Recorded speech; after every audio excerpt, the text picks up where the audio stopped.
presentation.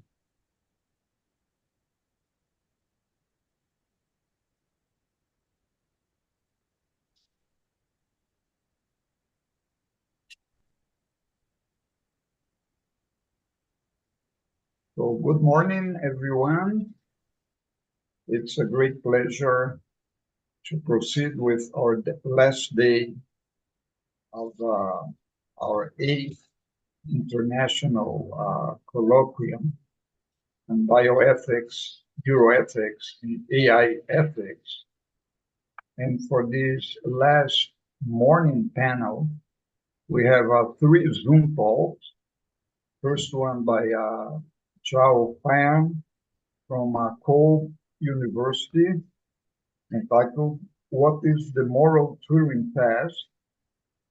Second talk by Professor, postdoctoral researcher at Bonn University, and one of the creators of the Brazilian Network for Ethical and Safe AI, Nicolas Kluge Corrêa from PUC, Porto Alegre, Democratizing LLMs for Brazilian Portuguese. And finally, we will also have the pleasure of hopefully listening to Dattesh Prabhu-Parulekar from Goa University. So without much ado, let's give the floor to Professor Dr. Zhao to give his Zoom talk. Thank you, Zhao. Okay, so thank you very much for your introduction. So first of all, I would like to thank Professor Nythamar for inviting me again to speak at this conference. So it is really nice to see colleagues again and discuss important ethical issues together. So my research field is about the history and philosophy of logic and computation. So recently, I'm learning something about the ethics of AI. So this is much, something I'm going to share with you today. So last year, I, talk about Alan Turing and his analysis of computability. So this year, I would like to talk about something more relevant, which is about the ethics of AI and in particular, the so-called moral Turing test. Because I'm just starting looking at this issue, so I'm sure what I'm going to say would be very naive, but I hope there could still be something interesting. So the structure of my talk is as follows. So firstly, I will talk about Turing test. So since the moral Turing test is inspired by the Turing test, we cannot understand the moral Turing test unless we understand the Turing test. And also, I want to go back to the origin of the Turing test, go back to Turing's 1950 paper, because we can only understand the Turing test correctly if we go back to the origin. So second, I will talk about the moral Turing test. So my discussion is based on a 2000 paper by Colin Allen, Gary Warner, and Jason Zinser, entitled Prodigal Manner to Any Future Artificial Moral Agent, published in the Journal of Experimental and Theoretical Artificial Intelligence. So it is in this paper that they proposed the concept of a moral Turing test. So I will compare the moral Turing test with the original Turing test. So third, I will discuss 2 objections to the moral Turing test in the literature. So there seems to be many conceptual and practical engineering problems regarding the moral Turing test. So I will mainly focus on the conceptual one. And lastly, I will reassess the moral Turing test. I will actually present my own worry to the moral Turing test by returning to the original Turing test and its philosophical interpretation. So the basic structure is I will talk about the Turing test first, and then we'll talk about the moral Turing test first, and then we'll talk about two objections to the moral Turing test and argue that they are not sufficient or they're problematic. And then I will present my own worry. So that's the agenda. Okay, so first, the Turing test. So let us go back to Alan Turing's 1950 paper, Computing Machinery and Intelligence, published in the journal Mind. So in this paper, Turing proposed what he calls the imitation game. So nowadays we call it the Turing test. So actually in 1948, Turing already proposed an earlier version of the imitation game. But that game focused on playing chess.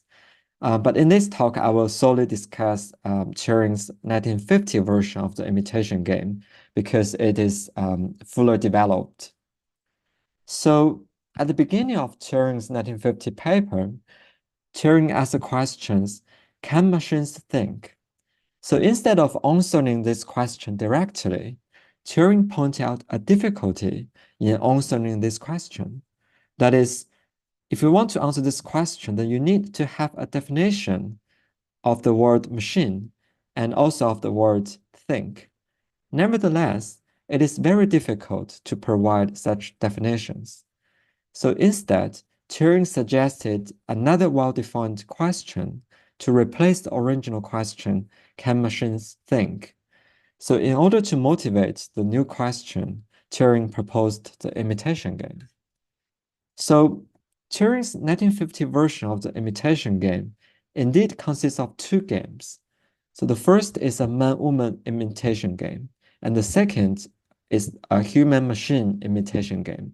So let me explain them separately. So in the man-woman imitation game, there are three participants, a man, a woman, and a judge. So the judge can be either a man or a woman. It doesn't matter. So obviously, the judge cannot see, the man and the woman. Ideally, they are in, separate rooms. But the judge can ask any questions to any of them. So the goal of the judge is to distinguish who is a man and who is a woman. So therefore, by the end of the game, the judge should make a judgment saying, for instance, the guy in room the human in room A is a man, and the person in room B is a woman. So the man's role is to deceive the judge into believing he is a woman. The woman's role is to help the judge to make the correct identification. So for example, if the judge asks, of course, maybe send, write the question down in a paper and, send it to both rooms. And what's on the paper is that, who is a man, right? So then the man would reply, I'm not a man. And the woman would reply, don't believe him. He's a man and I'm a woman. So nowadays, it is much easier to implement the game because all participants can join an online chat. So,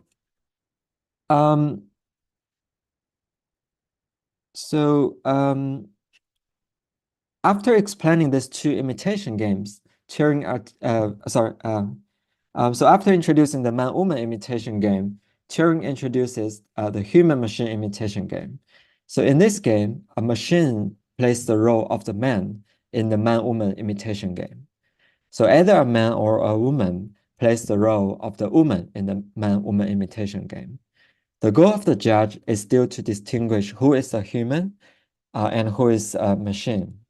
So therefore, by the end of the game, the judge should make a judgment saying, for instance, a machine is in room A and a human is in room B. So the machine's role is to deceive the judge into believing it is a human. And the human's role is to help the judge to make the correct identification. So the judge also can ask any questions. For instance, the judge can ask, who is a human? So in this case, both would obviously reply they're humans. So after explaining these two imitation games, Turing articulates the new question. So it is helpful to set his own word. Quote, we now ask the question, what will happen when the machine takes a part of A in this game?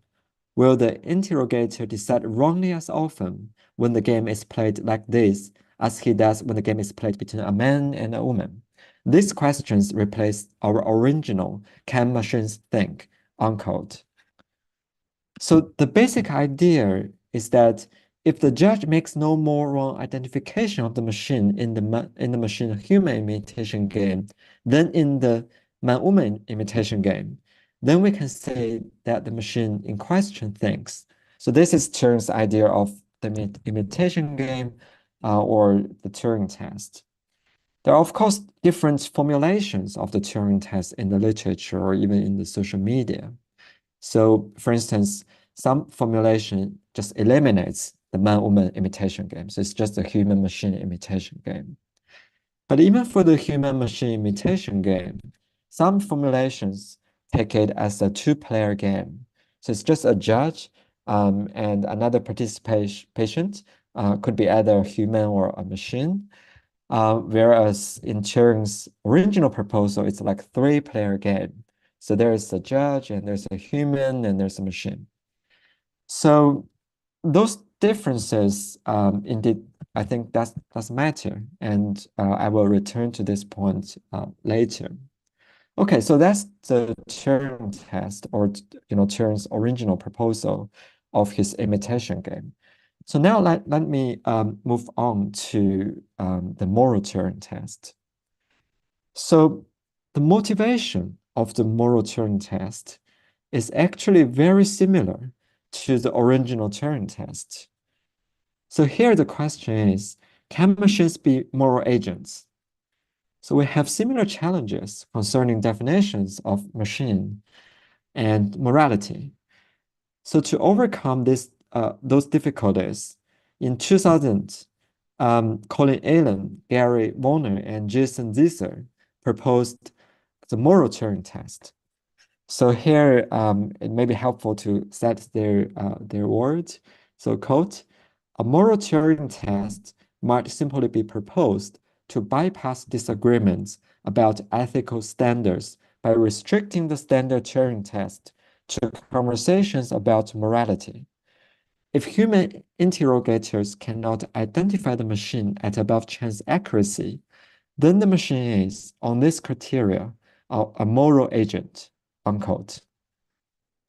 So the basic idea of a moral Turing test is that, so we still have the same setting as the Turing test, but the topic of conversation is restricted to morality. So if the judge cannot distinguish the response of a machine from a human, then we can say the machine passes a moral Turing test, and therefore we should regard the machine as a moral agent.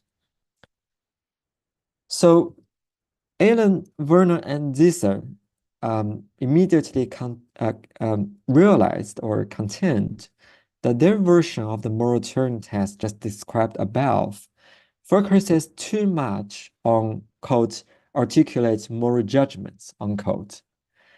But morality seems to concern not only what we say, but also what we do. Therefore, they provided a revised version of their moral Turing test. So here again, it's helpful to quote their words. Quote, an alternative moral Turing test could be constructed in such a way that the interrogator is given pairs of descriptions of actual morally significant actions of a human and an artificial moral agent, purged of all references that would identify the agents.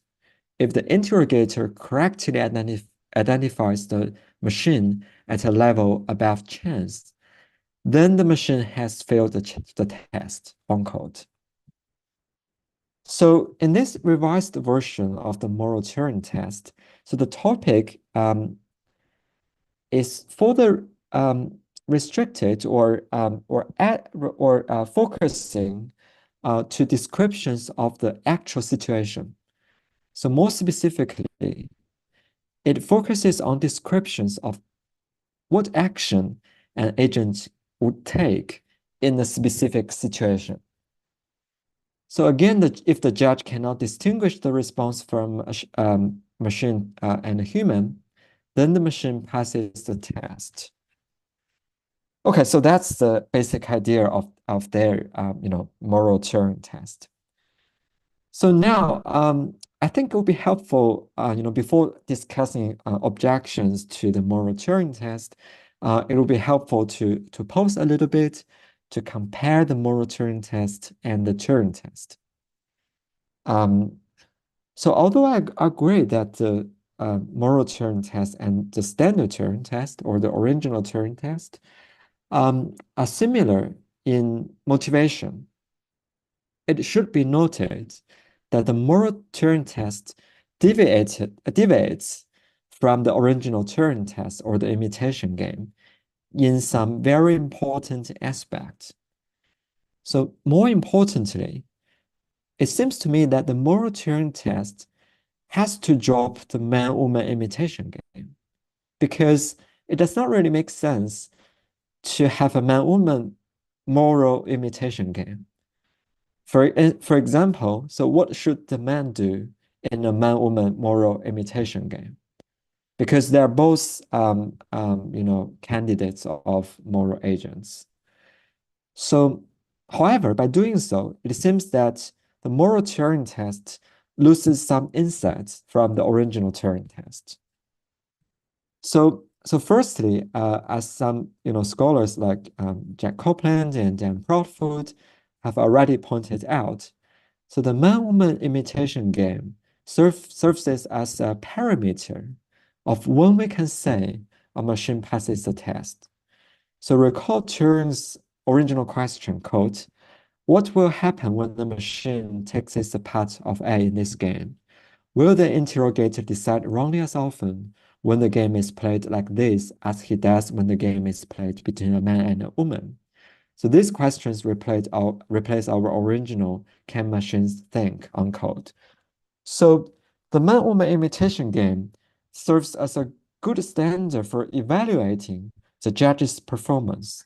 So without this parameter, one could naturally ask when we could say that a machine passes the moral Turing test or the Turing test. So how long, should the test last, or how many questions should ask? All those questions, empirical questions appear. So Alan, Werner, and Zisser use the term chance accuracy to serve as their standard for passing the moral Turing test. But what is actually the chance accuracy here? Okay, so second, in the imitation game, so the machine's role is to deceive the judge. So presumably Turing thought deception requires intelligence. So if a machine can deceive the judge, then we could say the machine is intelligent. But in the moral Turing test, it appears that we should really not involving deception. Because if a machine deceives the judge in order to pass the test, then maybe we just simply can't say that the machine is a moral agent. So therefore, it appears that the whole strategy of the machine in the moral Turing test should change. And third, and perhaps more importantly, there is a shift of focus from the original Turing test to the moral Turing test. So the original Turing test is indeed not a test about the machine, but it is a test about the human judge. So it is a human judge's performance in the two imitation games that is being compared and evaluated. So on the contrary, the moral Turing test is a test about the machine. So this is an important point because suppose the test is to evaluate the machine's performance, then it would be more convenient and simple to just give a set of behavioral tests for the machine to do in the Turing test. So similarly, it would be more convenient to simply give a set of questions for the machine to do in the moral Turing test. So something like, taking an exam, in a moral Turing test. So I shall return to this point at the last part of my talk, to see whether there's any philosophical implication or problems for the moral Turing test. Okay, so now I will move on to discuss two objections to the moral Turing test. So in 2016, so Thomas Arnold and Matthew Schutz published a paper entitled Against the Moral Turing Test, Accountable Design and the Moral Reasoning of Autonomous Systems. So their paper is published in the Ethics and in the journal Ethics and Information Technology. So in this paper, they offered some harsh objections to the moral Turing test, which I discuss now. So the first objection is what they call moral failure. So it concerns about justification and action. So Arnold and Schutz pointed out that there is a serious gap between reason giving, which is emphasized in the moral Turing test, and action. So they think that all the moral Turing test can do is to test what reasons one might have or one could give, or what action one would take if something happened. So, however, whether or not one can actually do what they said they would do in a concrete and real-world situation, that is another matter. So they believe that it is the actual action being taken that is more relevant and even determinate to moral attribution. And you certainly can't test that in the moral Turing test. So Arnold and Schutz said, quote, so while concrete cases are certainly a step in the direction of testing action, this direction alone does not escape the criticism. On the contrary, it only reinforces this inherent gap between a hypothetical reason, given under the terms of a successful imitation, and the action that the system would actually carry out in such a scenario. That gap, to be sure, is still theoretical. Still, the ultimate and fundamental test for a moral attribution, after all, lies not in hypothetical judgment or imagined action, it lies in the relevant action itself, reflected upon, decided upon, and performed in real circumstances. While a system may be able to arrive at good reasons for this or that action when presented with a narrative, that is consistent with moral hypocrisy and cowardice, where one does not act according to one's stated reasons and values, due perhaps to weakness, delusion, or cynicism, unquote. So, under this objection, the result of the moral Turing test is indeterminate. So even if a machine passes the moral Turing test, assuming we have some concrete ways to measure when a machine passes the moral Turing test, we still cannot make moral attribution to that machine, because there's always a possibility that the machine will never perform what it said it would perform. So, well, I think Arnold and Schutz pointed out an important aspect of moral attribution. It appears that they overemphasize the role of the moral Turing test. So let me explain this point by returning to the Turing test. So there are, of course, many objections to the Turing test. And one famous objection is John Searle's Chinese room argument. And there, again, there's a huge literature about the Chinese room argument, which, I can't talk about it. But the basic idea is that suppose Searle does not understand any Chinese, and he's in the room, with a dictionary, and the dictionary contains, lots of Chinese correspondence, says hello to hello, right? But both written in Chinese. So by using this dictionary, so it's able to respond in Chinese, I mean, in a textual way. So suppose, someone outside the room, give a card to Soul, and the card, maybe write hello in Chinese. And Soul don't understand the character, but Soul can search the dictionary, look at, this dictionary, this character is the same as this character, and then there's a corresponding character there. So Soul just, write it down, or draw it down maybe. But he don't understand anything, and then send the card back. And the judge might just convince, oh, the person in the room really understand Chinese, right? But in fact, when Soul, moves out the room, and he said, oh, I don't understand any Chinese, right? So the question there is that, would Soul's Chinese room argument falsify the Turing test? I mean, there are lots of objections to Soul, actually. And for me, I don't really think, that there's a problem here, because so just like here, I mean, I'm sure that, all of you, believe that I understand English, right? Because I'm making a presentation in English.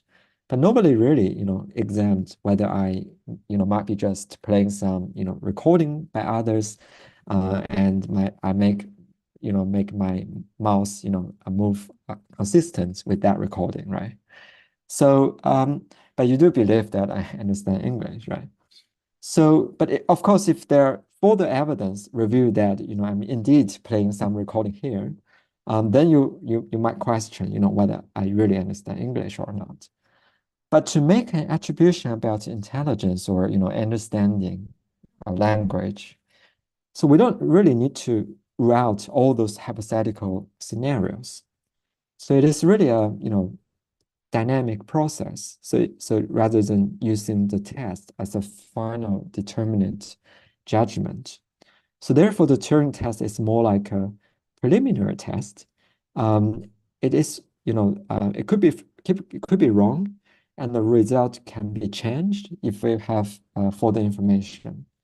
So similarly, I think the moral Turing test should best be understood not as a decisive test. It's just too strong. Because in ordinary, situation, there's no like decisive test, right? So if we have further information, for example, the agent does not really do what they said they would do, and also without proper justification, then of course we can and we will change our moral attribution. But in order to make a moral attribution, we don't really need to rule out, all those scenarios. And also some scenarios may just never happen, right?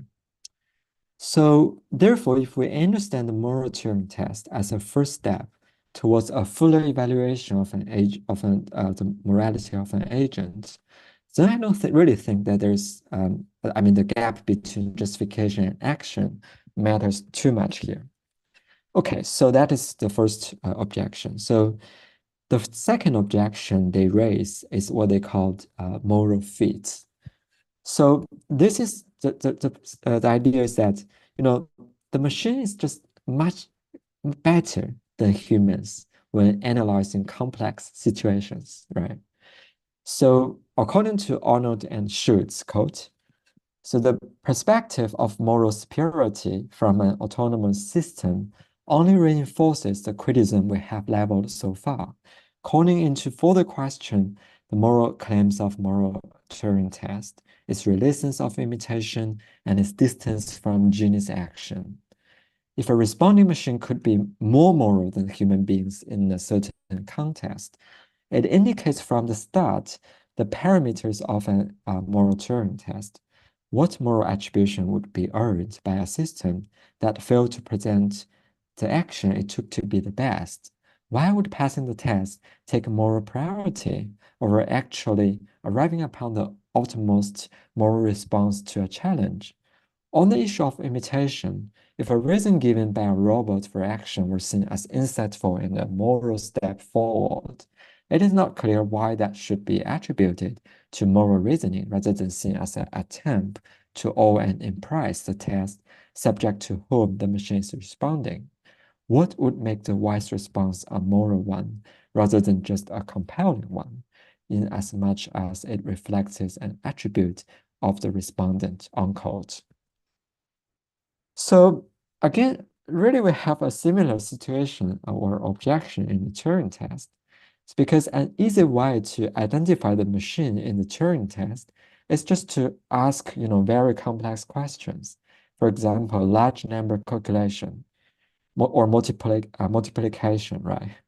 So, for example, if you just ask, what is the sum of 1,549 plus 2,358? So a machine will give you an answer immediately and presumably a good answer, a correct answer. But a human may have to take some time to do the calculation, and the result could be wrong. So it looks like the superior ability of calculation becomes a problem for the machine in the Turing test. So nevertheless, I feel less worried about this objection because if, we present a really complex scenario to the machine, the moral scenario, and presumably, by some algorithm, the machine can, maybe search or analyze whatever, all the possibilities and then present a perfect solution. Whereas a human being, regardless of how hard he or she thinks, he can't really take all things considered, right? So the answer would be contains some problem. But if that's really the case, then we can identify the machine, right? So the machine cannot pass the Turing test, the moral Turing test.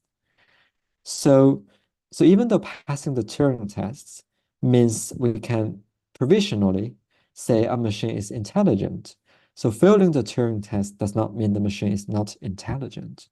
So similarly, so if the machine gives a perfect answer to a difficult moral question, so one might easily identify the machine as a machine. So that is not a problem for the test because the test is only like sort of sufficient condition, or I would call maybe provisionally sufficient condition, but not a necessary condition. So passing the moral Turing test means we can provisionally say that the machine is a moral agent. Failing the moral Turing test does not mean the machine is not moral. So again, and also there is no argument to suggest that all machines will give perfect moral answers. The machine indeed can be wrong. To some, just like it can be wrong. It can, when faced with a large number calculation, it could just pause a little bit and give the correct answer, or it may just give a wrong answer. Okay, so that's the two objections which actually Arnold and Schultz actually thinks is very problematic. So they actually think we kind of should just abandon the idea of the moral Turing test. But as I have argued above, I think it's not really as serious as it looks. But I want to, the last part of my talk, I really want to pose another objection, which I think is perhaps more serious and, philosophically more relevant to the moral Turing test. Because this is really something that I found lacking, in the moral Turing test. Whereas in the Turing test, there are lots of discussion about it. So, so the difficulty I found is that, so what is really the justification for the moral Turing test? So in Turing's 1950 paper, Turing shifted the question from can machines think to can machines passes the imitation game. So what justifies Turing's move? So how can we, by answering the second question, we sort of answer the first question. So what's the justification? And similarly, so if we want to shift the question from can machines be moral to the questions of can machines pass the moral Turing test? So what justifies this move? So let me explain this point by returning to the original imitation game. I mean, of course, there are lots of discussion again. So here I refer to the work of Dan Proudfoot, who I think convincingly argued that Turing offered a sort of response, what she called response-dependent concept of intelligence. So a good reference is her recent published paper entitled An Analysis of Turing's Criteria for Thinking, published in the Journal of Philosophies. So previous interpretations of the Turing test contend that Turing offered a behaviorist or functionist interpretation of the Turing test. So accordingly, if a machine displays certain behaviors or fulfills certain functions, then the machine passes the test. So nevertheless, as Proudfoot argued, if this is what justifies the Turing test, then we can just simply give a list of behaviors or functions for the machine to perform or fulfill. But the whole point of the imitation game is not merely a test for the machine, but it is a test for the human judge. So if we really want to make sense of Turing's proposal, then the justification cannot lie in a behavior or function interpretation of intelligence. So she argues that Turing considered that the very concept of intelligence is dependent on how we respond to the machine. So nevertheless, what justified the shift in the moral Turing test? So interestingly, so scholars, discussed the moral Turing test, whether they, agree or disagree. They appear to think or presuppose a behaviorist interpretation. So this is somehow maybe unavoidable because you just have like a, two-player or simplified version of the Turing test. So for instance, Alan, Werner, and Zisser, when they proposed, the moral Turing test, they said Turing's intention was to produce a behavioral test that bypassed disagreements about standards defining intelligence or successful acquisition of natural language, unquote. So then they, sort of have a similar, moral Turing test, which also a behavioral test. So Arnold and Schutz, they, offered a serious objections to the moral Turing test, said, quote, "We argue that even addressing behaviorist biases in a moral Turing test, for example, through dialogue or reason giving, will still be insufficient for evaluating the moral competence of an autonomous system," unquote. So, I mean, if a behaviorism, is sort of involved, I mean, it's the underlying justification for the moral Turing test. I mean, it is problematic for at least two aspects. So the first one is that the original Turing test is really not a behaviorism test. I think that this idea is just abandoned by philosophers of minds in the literature. But the other problem is so if you want to have a moral Turing test that's sort of inspired or imitate the Turing test, then you shouldn't impose something that the original Turing test does not have.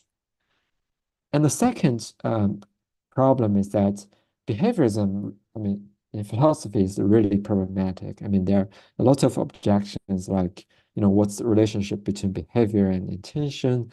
And that's also, relevant to moral attribution. So therefore, from a philosophical point of view, I think more work needs to be done by considering what philosophical justification we have to shift the question in focus.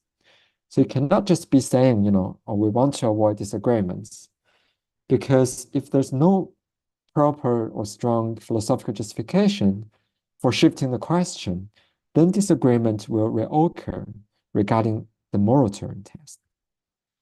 So if you want to avoid, disagreements, but you don't have a proper, reason to do so, then disagreements will just reoccur, right? Okay, so in conclusion, although there are, still disagreements about the the Turing test, and there are lots of objections about the moral Turing test. And I think we should still, consider both of them, because the Turing test is really a helpful tool to deepen our understanding of the concept of thinking or intelligence. So whether you agree or disagree, if you agree, maybe you design some machine to try to pass the Turing test. Or if you disagree, maybe you think about some objections, saying we don't need to, do any test. But all those discussions are really helpful to deepen our understanding of the very concept of intelligence. So, and also I think we shouldn't just, abandon the moral Turing test, because by reflecting on the moral Turing test, we can also deepen our understanding of the concept of morality. So in this sense, I think and I hope we could continue examining the moral Turing test either on a foundational or on a practical engineering level to have a better understanding of the concept of morality, to hopefully to shed some new light on the old debate in moral philosophy. Okay, so that's my talk. Thank you very much. Thank you very much, Professor Zhao Fan from Kobo University. I really enjoyed your presentation, but let me double check here on the chat and find out whether anyone is going to ask a question or offer some critical comments. Also questions for clarification. Well, as we wait for anyone's manifestation here on the chat. Oh, okay. We have a question from Nicholas Kluge Corrêa. Thank you, Nicholas. Please go ahead and ask your question and make your comments. Professor, I would like to ask your opinion on the matter, which is this. I already read like some authors criticizing like the idea of the Turing test, and then like by proxy the moral Turing test, which is like we have this thing that is like it should be something that it exists, it's physical, is like which is intelligence, and instead of like trying to measure it directly, we're trying to measure in a very weird way, like if the machine can deceive the human, that's a proof of intelligence. It's like if the magician in Las Vegas can deceive the crowd, that is not a proof that the laws of physics were broken, right? Like that's not how you met. And then people like that. Then people say that's not how you measure things. Like that's a very bad way to measure anything. Like if I can fool you that I did something faster than the speed of light, that's not proving that I did faster. That proved that I fooled you. So I don't know. Like unfortunately, we cannot ask Turing what he meant. But like I think in the end, I honestly think that if he was alive, he would say no. This was like just like a provocation piece that I wrote. I never expected this to be like a way to measure things, because I don't know, to me it sounds a little bit weird that like this is how we're going to measure something that is like physical and has influence in the world. So I would like to hear your thoughts, Professor. Thank you so much. Okay. Thank you for your question.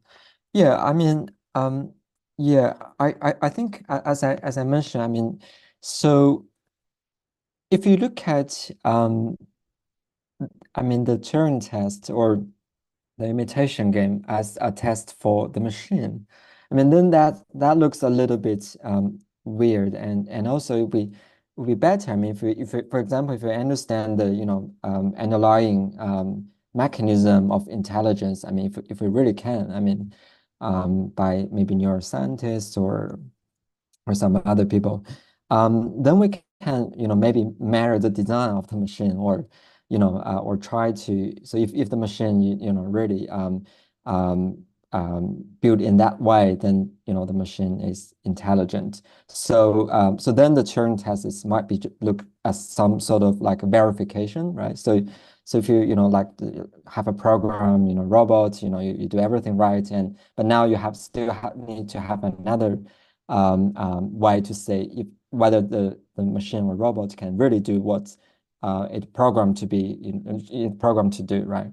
So in that sense, I mean, the Turing test might seem to be odd or absurd or even maybe unnecessary. But I think the Turing test, if we, as I said in the talk, I mean, I agreed one interpretation of the Turing test, which offered by Dan Proudfoot. So she argued that this is really not a test about the machine, but really a test about the human, because it's so what you suggest is still like a response independent test.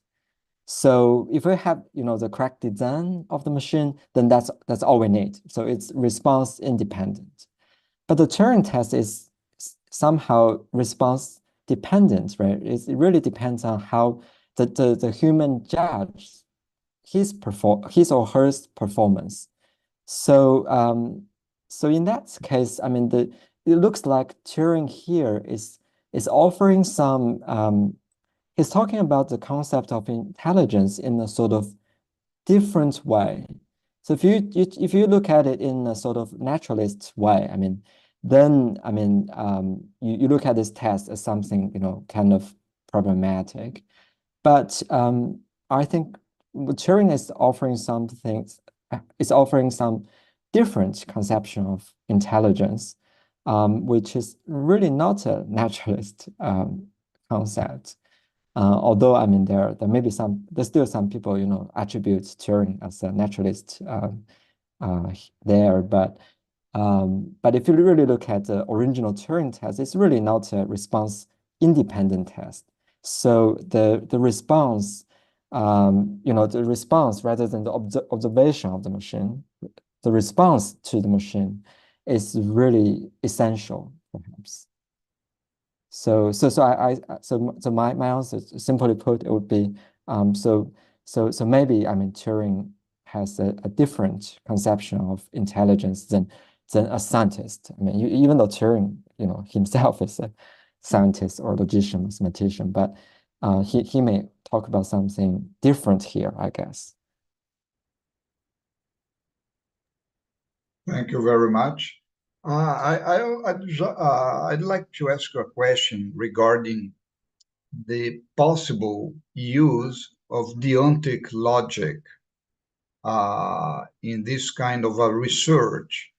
As you recall, there was a very important book by von Wright from 1960. It was one of the first ones trying to formalize deontic logic with model operators of necessity in the sense of ought to be, something ought to be done in a philosophy of action, and especially moral action, and possibility. It is permissible, we are allowed to, and with these two operators, he elaborated on a development of an entire deontic logic, which we know it has been, let's say, has become more sophisticated with new contributions in this field of deontic logic.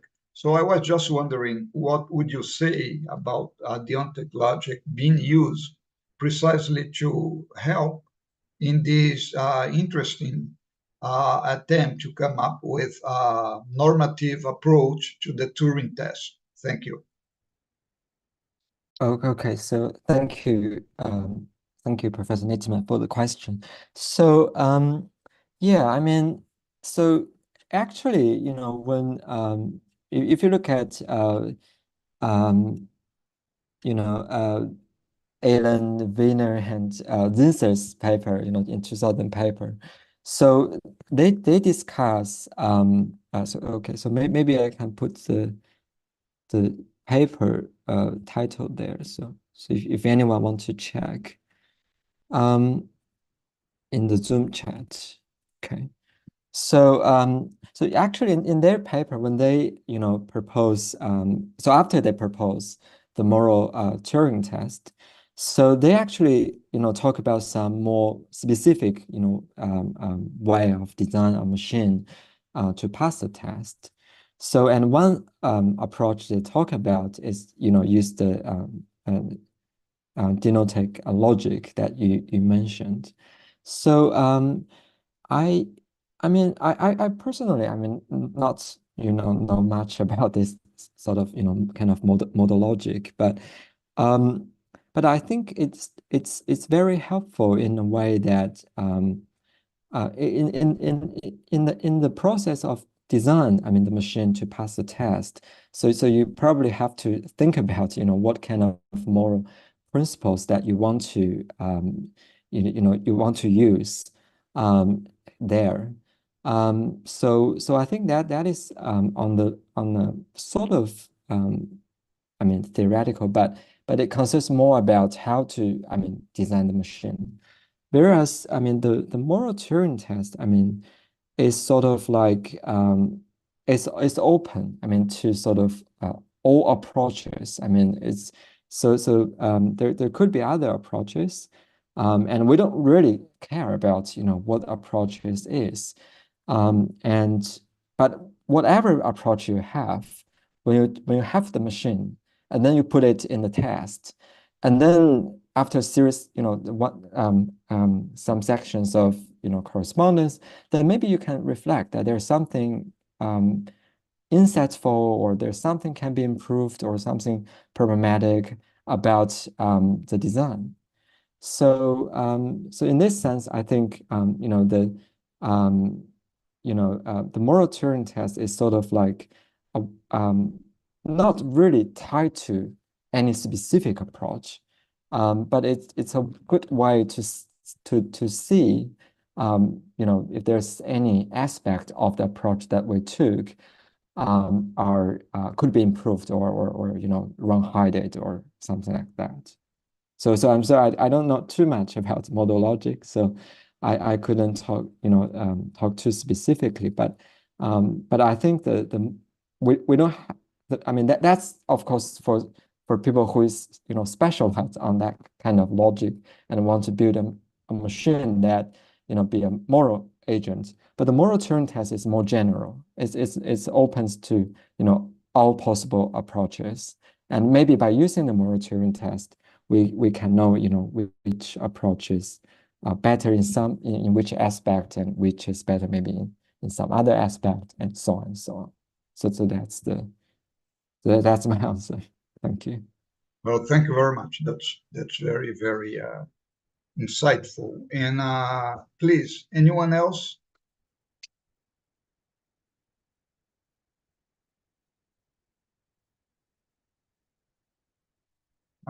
If not, we're gonna thank Professor Zhao Fan once again for your kind availability and beautiful contribution to this colloquium. Thank you very much. We wish you a nice day, and enjoy the end of your research at the University of Colloquium. Thank you very much. Thank you very much, and thank you for all the questions. Thank you. Thank you. So after this Zoom talk from Kobo University in Japan, we proceed now to a colleague from Bonn, Germany, who happens to be here at Porto Alegre because he's a good friend and colleague of ours at PUC Rio Grande do Sul. Nicholas Kluge Corrêa is a researcher, the one who gave the idea, had the brilliant idea of creating this Brazilian network for research in ethical and safe artificial intelligence. And there was, thanks to his brilliant proposal, that we succeeded in being awarded this very important grant from PUCRS, the state research agency, to carry out this research. So Nicholas, you have the floor now. Go ahead with your presentation. Thank you very much. Thank you for your kind words, Professor. And this is my home. So like I'm home, even though that I work in Germany. I'm gonna just share my screen and I'm gonna try to be brief. What did it happen? Let's try to share it again. Because Nicholas doesn't know how to work with technology.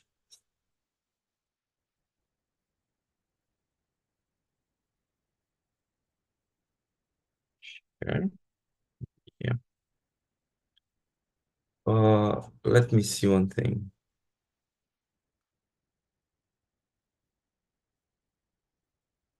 Is it everything okay?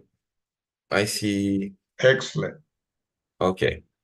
So the name of my talk, is it like my screen is like on your guys' screen is just my presentation, or are you guys seeing like an endless loop of human faces? Well, we see a very handsome guy and these democratizing LLMs Okay. for Brazilian Portuguese title. Okay. Must be your first slide. Thank you, Professor. Okay, my talk is about language models and like their use and the case of like low resource languages like Brazilian Portuguese. So if you guys wanna I'm gonna try to make my presentation brief. And if you guys wanna accompany me, or if you wanna see like a much better explained version of this study, you can check our preprint, which is soon to be published as an article. It's called Teeny Tiny Llama, Open Source Tiny Language Models Trained in Brazilian Portuguese. If you just put on like Google, like archive 2401-16640, it's the code, and then you can just like, read the preprint and maybe some things that I'm just going to pass briefly. They are better explained in the paper. The paper has this version of the presentation, but like with a longer narrative. So yeah, let's get started. So I'm not gonna spend too much time here, like saying how much these kinds of neural networks are a thing. Because like I saw so many presentations showing that ChatGPT got most users and blah blah blah. Like this is a known fact, so I'm just gonna state that large language models, since they have been introduced in 2017 and they're more refined versions more recently, they have really changed things. Like they are used for like so many types of application nowadays, and things like ChatGPT, Claude, Mistral, Copilot, so many of them. And I don't think it's like an understatement. I think LLMs have changed things. Things have changed. The field has changed. The field of deep learning nowadays is different. The whole attention giving to AI right now is much because of these things. So I think we can all agree. State of the art, LLMs have changed things. Okay, so they are an interesting topic to do research. But like, what are some questions related to this current state of the art? Like, why should human writing and general language processing be automated? Should certain aspects of it be safeguarded?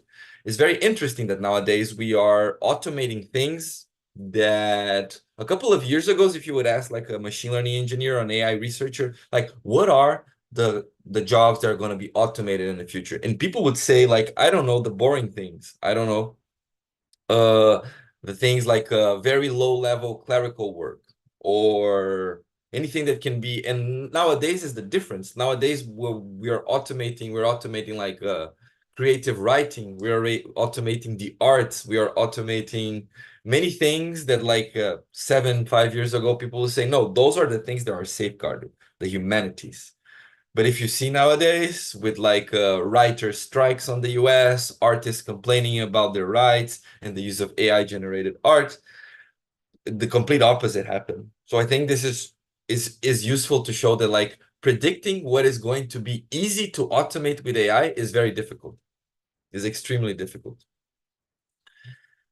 But if we assume, I don't know, let's just assume that these things are good. These language models, they are good. They are useful tools. They will help us do good things.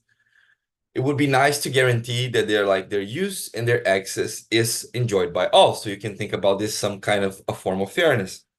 You know, fairness is not just it's not about like equalizing or mitigating discrimination, but also equalizing the benefits that people have access to. Yeah, I was going to make a joke about the Dune, but I don't think I'm going to do it now. But like, I just think that like there's a very interesting thing happening. If you guys like the books or you guys are watching the movies, they live on this really interesting world where like all machines were destroyed. All machines were destroyed after an event that happened. And that event is a much more interesting and sober like apocalypse of the machines than any one that you can see on movies. It's basically the machines didn't turn over on us. We rely too much on them. And then people who have access to machines, they rule over man. And that is, if this kind of narrative sounds familiar to you, if you think we are giving too much of our cognition, too much of our intelligence, too much of our sacred cognitive abilities to machines, and these machines are controlled by a small number of people, that's precisely what happened in the world of Doom. And I think this is a more sobering and more realistic kind of AI doomsday. Like, just wanted to mention that. I think is nice. Okay. And now I want to say that large language models, we already discussed that they are a thing. We already discussed that like, oh, there are some questions related to like, are they good? Are we doing a good thing? If it is good, how we should distribute this goodness. But there are technical problems. And these kinds of things, they have language problems. Usually, when we build these things, we build either monolingual or multilingual models. Monolingual, good in only one language. Multilingual, they were trained on a variety corpus of languages. Bloom is an example of a multilingual language model. Llama 2 is an example. Example of a monolingual language model, GPT-2, one of the first iterations.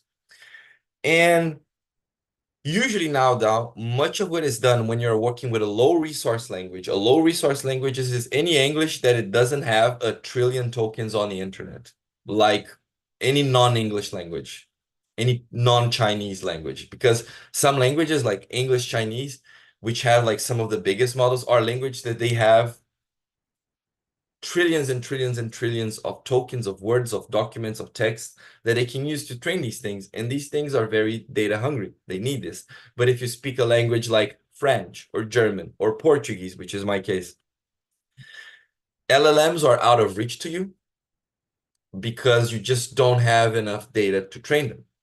So what most people do is like they scrape all of the little data that they have and they take these multilingual models and they try to fine-tune them to be good in one language.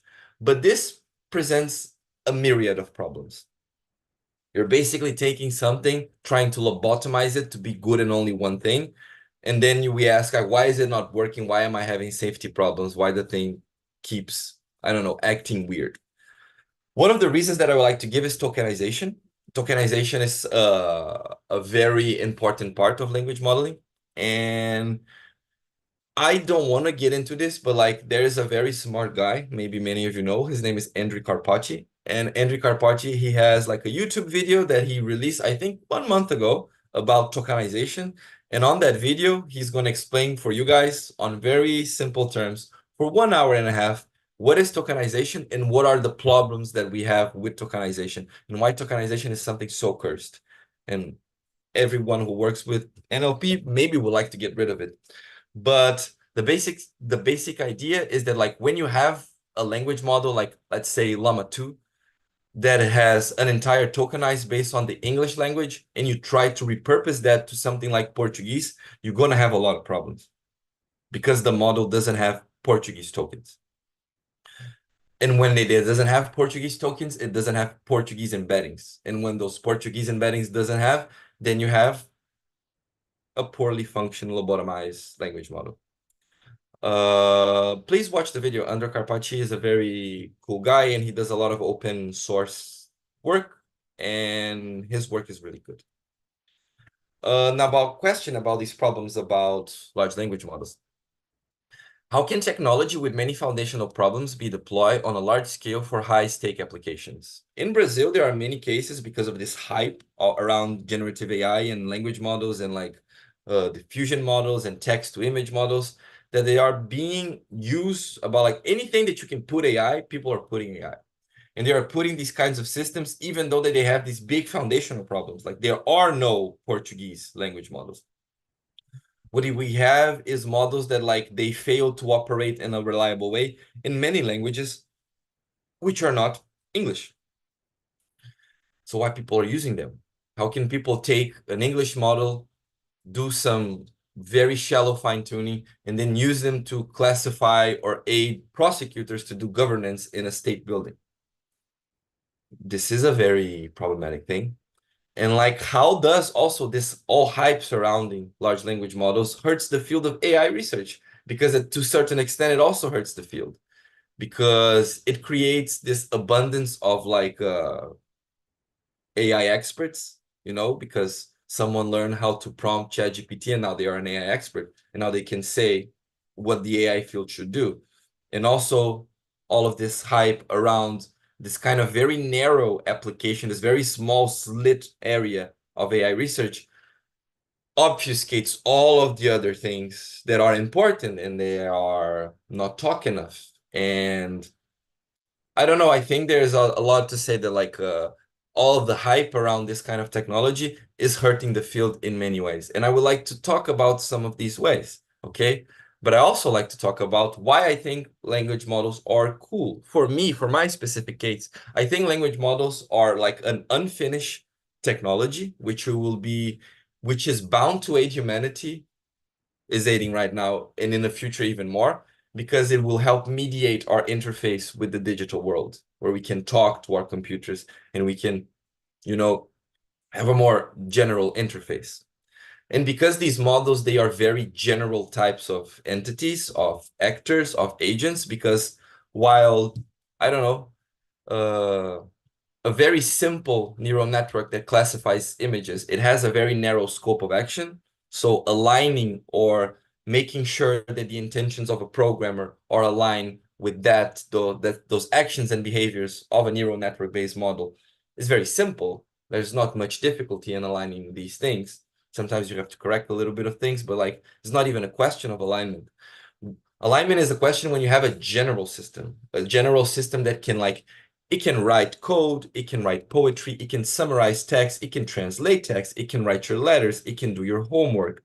It can, like, you know, the space of action is much bigger. And when you have an AI system that has such a huge space of action, containing its behavior in a way that is harmless, that is helpful, and that is honest is very tricky, because there are so many things that could go wrong. So these things are a playground for people who are interested in alignment research, like myself. And I spent 4 years of my PhD doing work with them. And they are a great tool for research, wonderful. It's very interesting to examine them. So this is also like a little bit of my bias, why I think they're interesting, things that I think they're good. They are general systems that are a perfect candidate for researchers and the community to get worried about alignment. And on the trying to solve questions related to alignment, we have now assistants. We have models that can understand what you want, and they try their best to do it. But okay, now about the problem that I want to talk about the reproducibility crisis in ML. There's already a very good paper from these two authors that I have written on my slide. Code is archive 2207-07048. Anyone can check it out. About how much of the research in current ML is simply unreproducible, or when is reproduced, we get completely different results, which is, if you uphold scientific ideals, a catastrophe, is a disaster. Like, I expended great part of my life trying to replicate papers which are from DeepMind, which are also from OpenAI, and sometimes succeeding, sometimes failing miserably, because I simply don't have documentation. I don't know how they did it, and I simply don't get the same results. And I'm not the only one. There's like many researchers out there. And if your research is not reproducible, if you did to train your model is not something that I can copy and reproduce, then we can see that that's not science, that's something else. If a company says that they train a huge model that can do A, B, and C better than all of the others, but you don't give me the data, you don't give me the code, you don't give me the architecture, and you don't give me your protocol of training, then I can say, okay, you could be lying. Nicholas could say that he has the best model behind an API that solves all of the benchmarks, but I'm not going to give you the code. But no one will believe me because I'm Nicholas. But if my name was OpenAI, most people would just buy it. So this is a problem. This is a problem for science. This is like a huge thing. So like, how do we counter that? We do science. We show by example, how is science made? How do we do these things? How do you do an experiment? How do you share code? How do you share a protocol? And how can people then reuse your work and say, ah, you made a mistake here. You have to correct that. Or no, like I got the same results as you. So nice. We're going to try to build upon your work. Because that's science. So about a little bit of questions about this reproducibility crisis. How does the market influence scientific progress in a way that undermines the foundational values of science? It's very weird that so much marketing nowadays is advertised as science. Like every time, like when Google releases Gemini, they release a report. And the report is not like a marketing report. It looks like a paper. Like if you're not a scientist and you saw that, okay, that's a paper, that's a research paper. But that's anything but research. Is everything but research, because there's nothing there that I can reproduce, test, or validate your results. It's a long 50-page marketing scheme that is meant to look like a paper, to give the credibility of science to something that is pure, you know, marketing industry doing their thing, which is making money, and that's fine.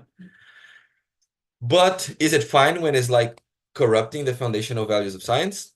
And does it make sense to treat our current models like we treat biological weapons? Because this is the whole mystique around much of what is done on large language model development in big companies. OpenAI will tell them that they are developing AGI. And then they will tell you like, but this is too dangerous because AGI could destroy the world, just like nukes and biological weapons. And because this is so dangerous, we cannot release the code. We cannot release the models. We cannot share to you our knowledge. But don't worry, we are smart and we are good people. Behind our doors, everything will be safe. Unfortunately, you people are not to be trusted because, you know, you're violent apes. But we here, we are the bastions of safety and we're going to guard you. Is a very, like, almost insulting narrative. If you are a researcher, that like they use the banner of safety to do closed source development to look like good people. We can talk about this. Sometimes I get on the middle of the wall and I don't know if this is good or bad, but this is a question and a discussion to be had. Sometimes I think certain things are not to be open source. I don't think no one should know how to, I don't know, make sarin gas. This should be not widespread knowledge, but language models are not comparable to neurotoxins. I think that's too much. Maybe we will have something in the future that is like that, but that's not the case right now. This is just maybe hindering progress. And these people like progress. They really want progress. So I don't know why maybe they only like their progress, not, you know, like our progress. And how can, in the name of safety model, be used to push a monopolistic agenda? Those to me are very interesting questions that I don't see too much on the current AI ethics debate. But it happens. I don't know. I think these things are changing. I think things are getting like, we're having waves of AI ethics. I think the wave of telling people that AI algorithms are biased and obscure is kind of dying out. And now we're having like, okay, but there are other things, which is common in the fields, like, you know, waves come and go. Okay, now before going to the rest of my research, I just want to put my biases. What are the things that you have to know about Nicholas before you listening to speak for another 15 minutes? First of all, I am interested in building neural networks. I've been doing this since the beginning of my master's, and now has been 9 years already. So I'm in a weird position because I do technological development and research, but I also work with ethics and I also work with like philosophy. So I'm on this line that I am the bad guy and I'm the person who is telling the bad guy to stop, which is a very nasty place to be, but that's my life. And I think it's cool. So like many people have this like pessimistic technological view, like I'm not like that. I love technology and I love building. Even though the things are doing bad things, there's a part of me that like just want to keep pushing, and that's the engineer part of me. And that's, you have to know that about me. I also think aligning general purpose systems is an excellent way to explore issues related to alignment. We need these systems. We need general systems. We need systems that can do a lot of things and they are good at those things, because that's a challenge. It's not hard to align a Roomba robot. That's not a question that we are worried about. We are worried and interesting, people who do technical alignment work, about taking a thing that is very capable, very general, and how do we safeguard the thing. So we need those things. They are very important to us. So because one day we might say that alignment is impossible and we should stop building intelligence. And I don't know, the future will be like doom. And also this thing about human language, I'm just pointing it out because I'm going to talk about language in a second, that like there's a lot of things being said of like AI has dominated, like AI, like the problem of language has been solved. And there is not one language, there are languages.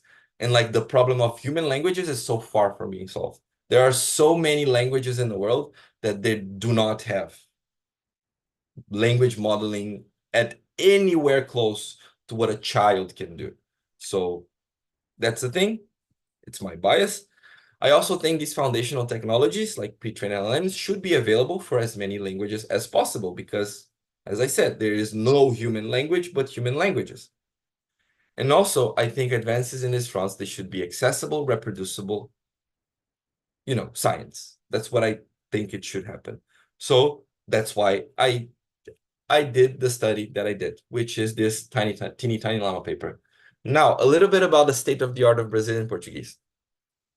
If you speak Brazilian Portuguese and you are from the NLP community, what you see is a lot of fine-tuning. What some people have come to call extended training, for reasons that I'm unaware. Maybe they don't want to say that they are doing fine-tuning. I don't know. But if you take a pre-trained language model and you train it a little bit more, we call it fine-tuning. Extended training is something that people are starting to make it up. So we have a lot of people who are taking foundational models like Llama 2, and they are, or Mistral, and they are training them to be good in Portuguese. But many of these models that are used, all of these models that I put down here, which is Sabia 1, Sabia 2, Cabrita, Bode, Canarim, all of these models, they are based on Llama 2 architecture. And they are not open, because if you check the Llama 2 license, the Llama 2 community license, there are like Meta can take your model away if they one day they want it.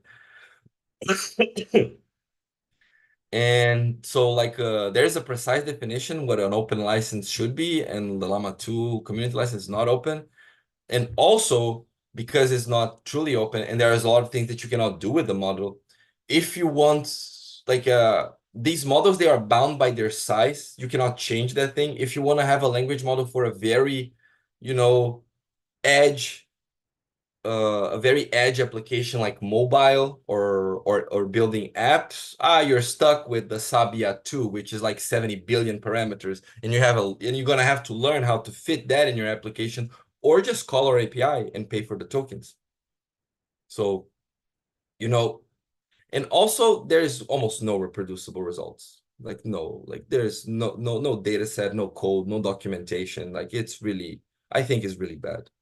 Like on my paper, I do a lot of criticism on the Sabia, because their first paper, they tried to do something that I thought it was really cool, but with no code, and they close their model behind an API. They give evaluation results, but they don't tell you how they did it.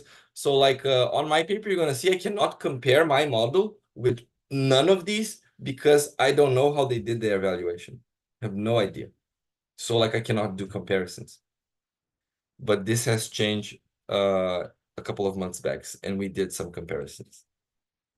So now getting to the practical part of the article, how do you build an LLM? First, you need the know-how. You need to dominate like, I don't know if there are people here who are into AI and they want to like get into these things. The recipe for building an LLM is know-how. You master the deep learning stack. You have data, billions to trillions of tokens, and you have compute. And if you have all of these three, you're done. You can do it. That's not a problem. But the problem is in Brazil, like it's very hard to be on an institute or have a group of people that have or be an individual who has access to this tree is very hard because Brazil is Brazil. And my Brazilian colleagues know what Brazil is. We don't have access to a lot of compute. We don't have access to a lot of tokens. And the know-how is very scattered. It's very scattered. So I have some questions about this, but I'm not going to go into right now. I'm afraid that I want to blow up the time. So about budget and know-how, I'm going to tell you about my experimental settings. This study was performed with a closed budget of $500 that we kindly received from the Network for Safe and Ethical Artificial Intelligence, RAIES. They are the ones who sponsored this project, and they give us the $500, and I'm very thankful for that. And this was built by a team of me and my colleagues from Bonn, Aniket Sen, Sofia Falk, Shiza Fatima. They are all PhD students and master's students from the University of Bonn. And under the supervision and the very helpful grant of Professor Dr. Nythamar, who gave us the money. And thank you very much, Professor. Without the money, we wouldn't be able to. And okay, and this is our know-how. These are like the people who know what they're doing. Like, for example, Aniket Sen is like an expert on high-performance computing. Like, I do deep learning. Sofia Falk should help us do like the whole sustainability analysis and carbon tracking of our experiments. And Shiza really help us with the data set, cleaning everything, making sure we had good tokens. So this is our know-how. And also, how do we get the data? Low resource languages is when you have a language that doesn't have enough tokens to train a thing to its optimality. So how do you do that? Also, Brazilian Portuguese lacks big data sets. We have very small data sets, and they are not concatenated. And this is a problem because it makes it difficult to build large-scale data sets. But even if we collected, like, I don't know, 30 billion tokens, like the University of Portugal just released a model called Aurora, and they built the largest Portuguese data set, European Portuguese data set ever, which is, they didn't release because, you know, no one does science anymore, but it's a 30 billion token data set of Portuguese. But even if we had that much, we had a close budget. We couldn't train something for too long. So what do we use to define how many tokens we would have and what would be our model sizes? Nicholas took, okay, I have $500. How much flops can I buy with $500? And seeing how many flops can I buy with $500, using things like chinchilla scaling laws, I can say to you, okay, you can train up to a model with this size and this many tokens. These laws are very interesting because what they tell us is that there is like an optimal range to train models when you have a close budget. This is really important, is when you have a close budget. Because if you have $500 and if you're trying to train a model of 1 billion parameters, after a certain point, which is this curve here, this graph with this little curve, after a certain point, you would have more returns if you expended that money training a model that is larger. That's the idea of scaling laws. Like, if you train a model which is small for too long, you're not going to get too many results. If your budget is close, use that money to train the larger one, and you're going to get more.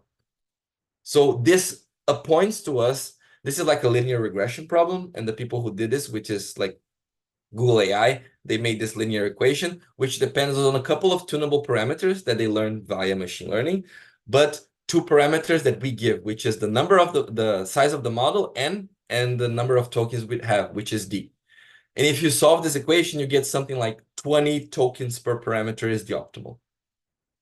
And then we got, okay, 20 tokens per parameter. How much can we buy off flops with $500? And we found two sizes. And also, another interesting thing, when you're working with low resource languages, Hugging Face has a really nice paper showing how to work with data constrained language models. We call this like low resource languages, data constrained language modeling, token crisis. So when you have little data. And nowadays we know that we can repeat tokens up to 4 times. So if you have a model, if you have a data set that is like 1 billion tokens, you actually have 4 billion tokens because you can repeat those 4 times. After 4 times, you start to getting diminishing returns. And after like the 10th repetition, then you're basically not doing anything at all. So using scaling laws, using data constraint scaling laws, we are able to create two data sets which would train our two models. Both of these data sets, they are openly available. You can download them with one line of code. This is something that I also have a problem with the NLP community in Brazil. Most university data sets, to get access to them is a process.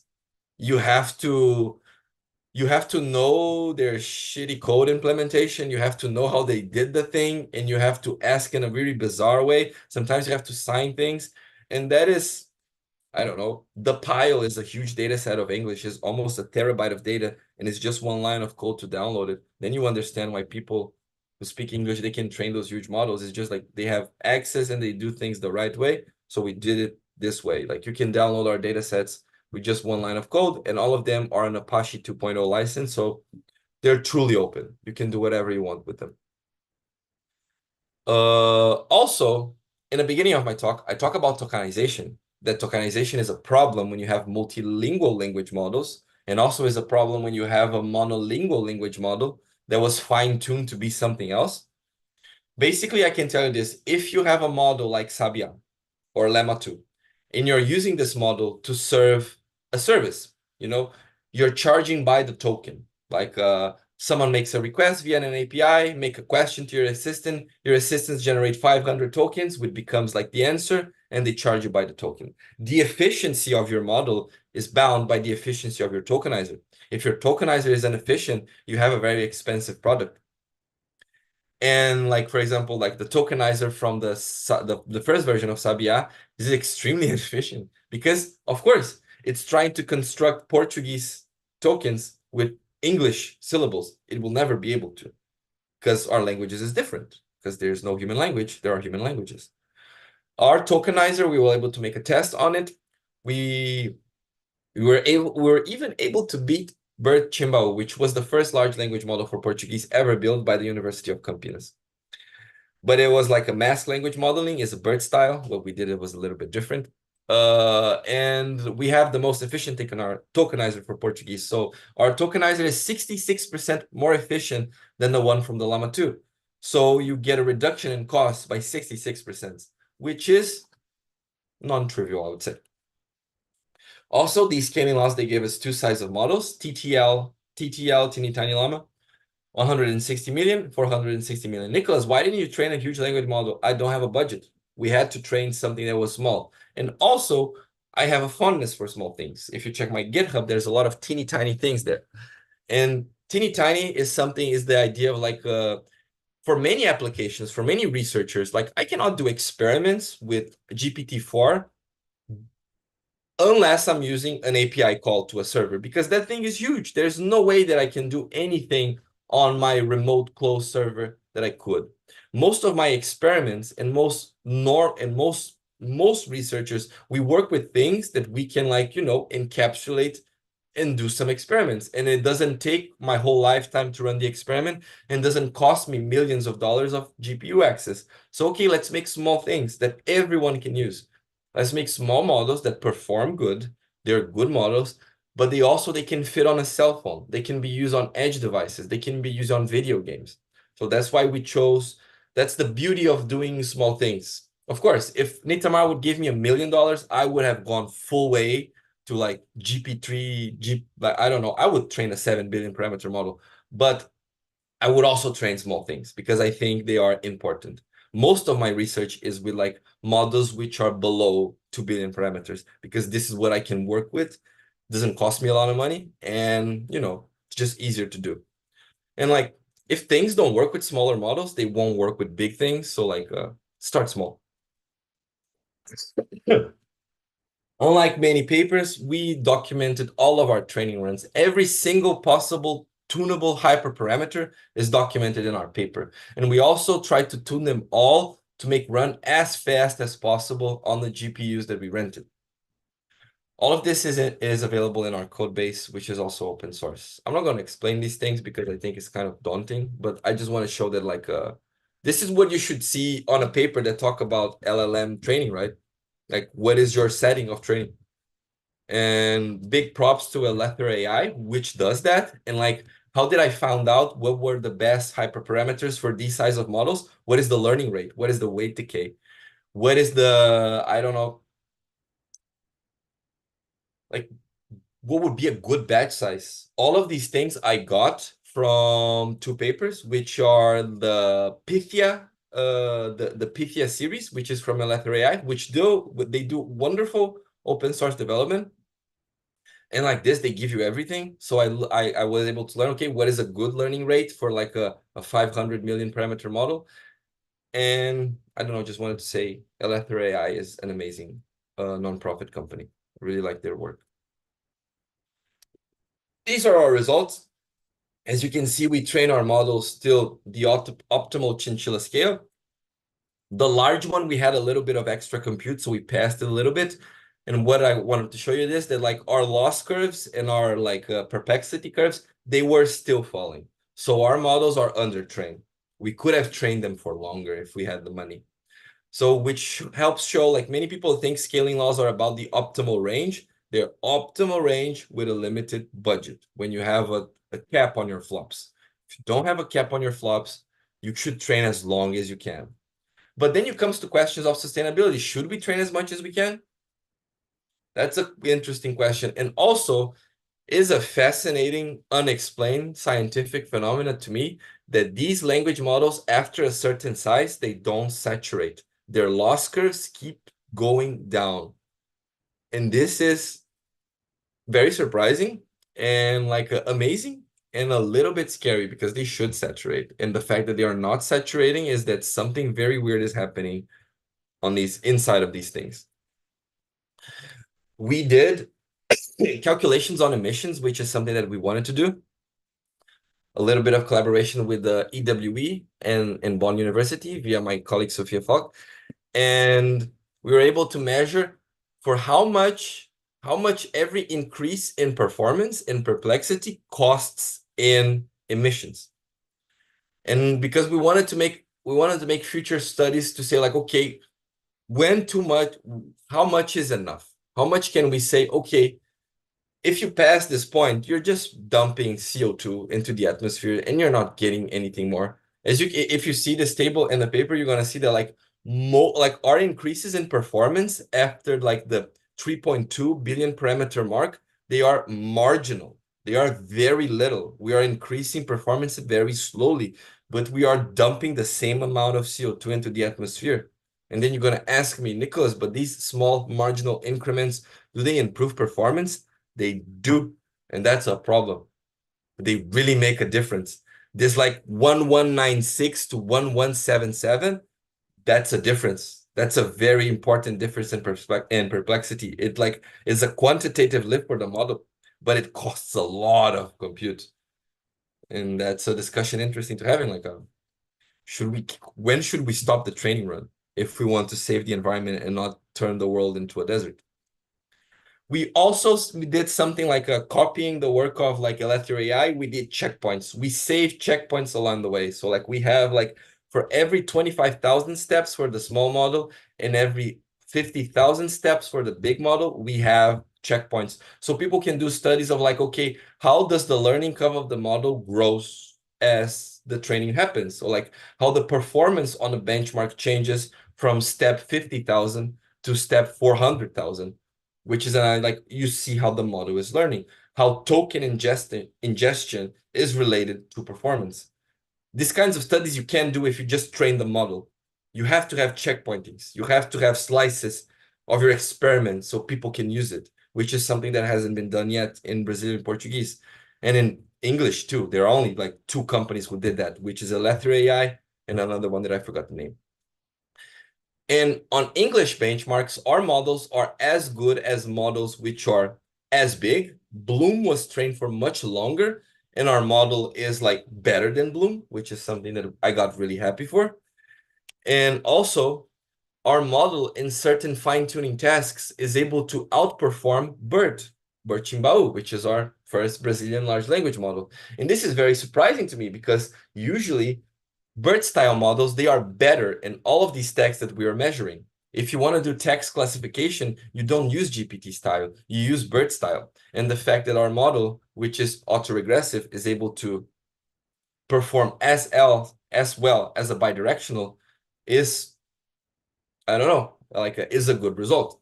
And is also, okay, I don't have to talk about this. Also, big props to Eduardo Garcia. Eduardo Garcia is a master's student at the University of Goiás, and he built the first benchmark of evaluation of Brazilian Portuguese.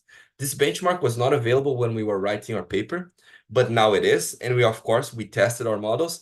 And for its respective model size, which is like 500 million parameters, our models are the best. They are the most proficient models in Portuguese language. They are the fastest. They are the most efficient. They have like the most efficient tokenizer, and they outperform models who are 3 to 4 times its size. Like, for example, Teeny Tiny Llama 460 million is outperforming Bloom 1B7, which is like 1 billion.7 parameters. And this is like no trivial thing to achieve. It's like good training, good data, very good, well-thought training runs, and using the optimality of the scaling laws to achieve this. And also another thing that I would like to brag about, because I'm bragging a lot, but this is shameless self-promotion, of course, that we did all of this with the budget of $500 on 2 perfect runs. So like we didn't make a mistake. Like we had 2 runs that we could do. And like if we got into the end of the first run, like, we did a mistake, the learning rate was bad, the model didn't learn. Like, and I don't think Nythamar would have given me more money. So we had to do this, like, we have to get it right. We have 1 try, do it right, or go home. And for reasons beyond luck, we were able to do it. We also align these models. They have chat versions and also have quantized chat versions, and they are very fast. They can bruise a lot of tokens per second, and they are usable for many types of applications that you don't need a huge model. You need a small model to interact with your user. And there are companies in Brazil, which I'm not allowed to say what, because they are from the federal government, that they contacted us and they're using the models. So like, very happy that the models are being used. You can learn more on our website. This is just like a flash course on the paper. All of these things are documented. You just put on Google Teeny Tiny Llama, and you're going to find the website. All our code is available. All of our models is available. Everything is under an Apache 2.0 license, so you can use it for wherever you want. And for the future, on the end of the paper, we would like to scale model training to pass 1 billion parameter range. We would like to scaling our data set size to 1 trillion tokens. We would like to create a Portuguese benchmark of evaluation, but this was already done by Eduardo Garcia and the University of Goiás, so all props to them. This was a huge contribution to the field. And also we would like to expand open source development of language models to other low resource languages, like Hindi, Bengali, Urdu, like all of these languages that like, they should also have access to these to these artifacts. And we are already working on that. We have just built a huge data set of Portuguese language. Remember that I said the people from Portugal, they had a 30 billion token data set. We built a 60 billion one. This is the largest Portuguese data set currently in existence. And it's not available yet because we're going to train the models first. But when we release the models, we're going to release the data set open too. It's a 280 gigabyte data set. On a tokenized form is a terabyte. There's a lot of data. There's a lot of text.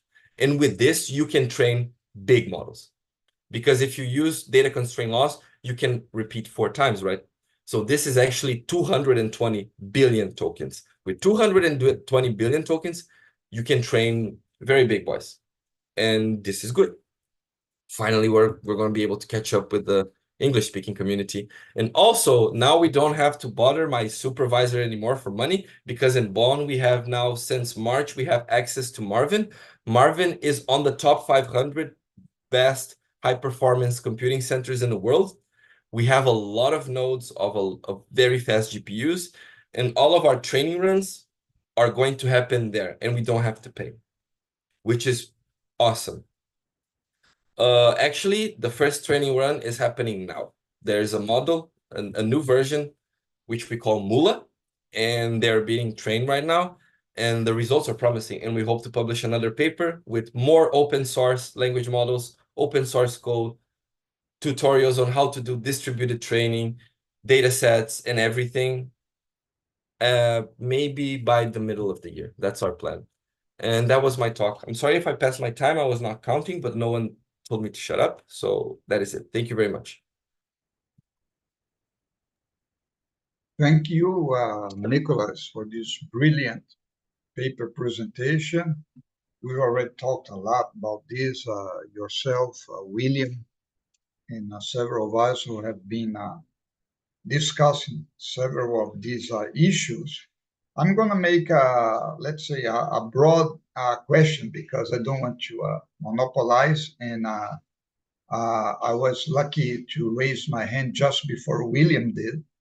So I'm justified in going first. This is a very general question relating to the problem of formalizing these models. And I would say that it has perhaps, it could be like 3 questions within one, but you feel free, please, to say whatever you want to say, because we've been talking a lot back and forth about many of these issues.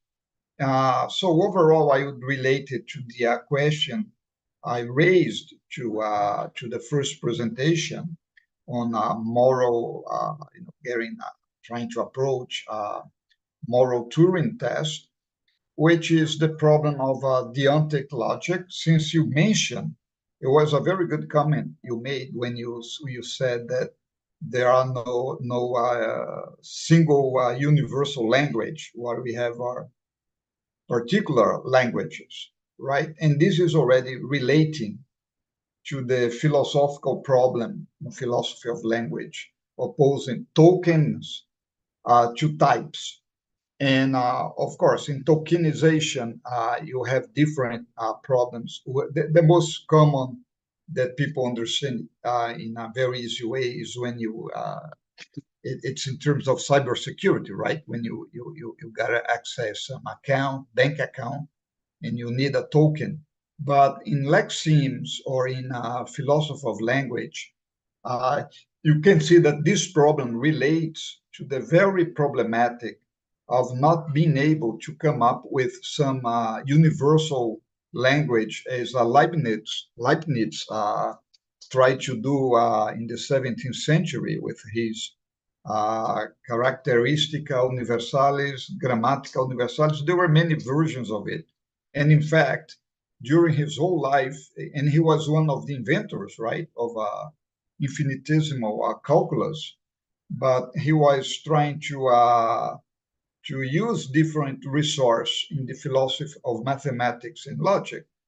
But what we see, and this was very clear in at least in a couple of papers that we did as co-authors, and we were the one proposing the idea. The first one with the idea of a dynamic models, because in logic, and it was interesting, guys, that some folks during this very colloquium, they made this observation. Of course, artificial intelligence or computers, they can tell the difference between one context and another, but they didn't realize that in logic, this is already possible. And of course, relevance logic, for instance. But the whole problem of a frame, as they call it in logic, is precisely trying to make sure that we are not dealing with a variable that does not change over time in space, right? Space-time, if you want to say this way. And therefore, we can have different contexts, and not only geographical context, but semantic context, as in the very example you gave is very good, because when you talk about different languages, it's not only that it's a language spoken in Brazil as opposed to England. The problem is also, of course, of grammar, syntax, and semantic, right? And of course, pragmatic, the way you're going to use words. And therefore, it becomes very complex. But it does not mean that it is impossible. Of course, it is possible. And we have made many developments in non-classical logic in different forms of logic-based artificial intelligence to deal with these problems. So my question to you is precisely, how would you respond to this whole thing, besides the brilliant contribution that has already been made by your presentation in terms of coming up with Brazilian Portuguese version of large language models and the very llama platform that you made available. What do you think would be the next level in terms of the very topic of your doctoral dissertation? Of course, you don't have to let the cat out before the dissertation is publicly defended, but this is like a warm-up, right? You can think aloud and say something for us, share some of your ideas with us in terms of how do you see where we're going in terms of resorting to some form of normative approaches that seem to be required by AI ethics, when we realize that it's not simply reducing it to some utilitarian software, utilitarian-based application in artificial intelligence. But it's true that most analytic philosophers, I even joke about this, how come most analytic philosophers love if-then conditionals, right? Because it's the easiest way to proceed. When you do modus ponens and modus tollens, it's very easy to formalize, including coding for computers, right? If-then. And for counterfactuals, which was the second paper I had in mind, it's easier to think in these terms, like so many brilliant people did, Lewis and Cribb, just to mention two of them. But we understand that now, if we are resorting to a more, let's say, to a broader problem in terms of dynamic models, how do you see this task of revisiting normative models in logic? So thank you very much. This was a brilliant presentation. You really provoke us in terms of thinking about different possibilities. And this is the very intent of those colloquia as we meet together. I don't know if you want to allow William to come with his question, or do as you will in terms of do you wanna ask do you wanna compound the question, William, or should I answer? Go for it. Then I'll ask later. Okay. About like the problem, like a professor, like let's take the example of like a Portuguese, which has so many different dialects and slangs, and like a Portuguese is a very rich language. If we would sit with all the linguists of the world and try to write the logical connectives and logical operations that would model human language, we would fail, because we tried to do this. We tried to do this in the 50s, in the 60s, and the 70s, and it didn't work.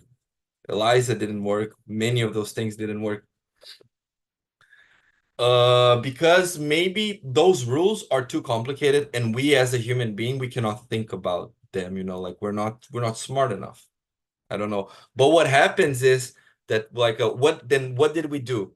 We grab all of the text ever produced by Brazilian Portuguese, and we pass it through a neural network, which can approximate very complicated functions. And you can think of a function as a logical expression, but it's a very weird logical expression. It's an extremely bizarre, nonlinear logical thing that is very uninterpretable.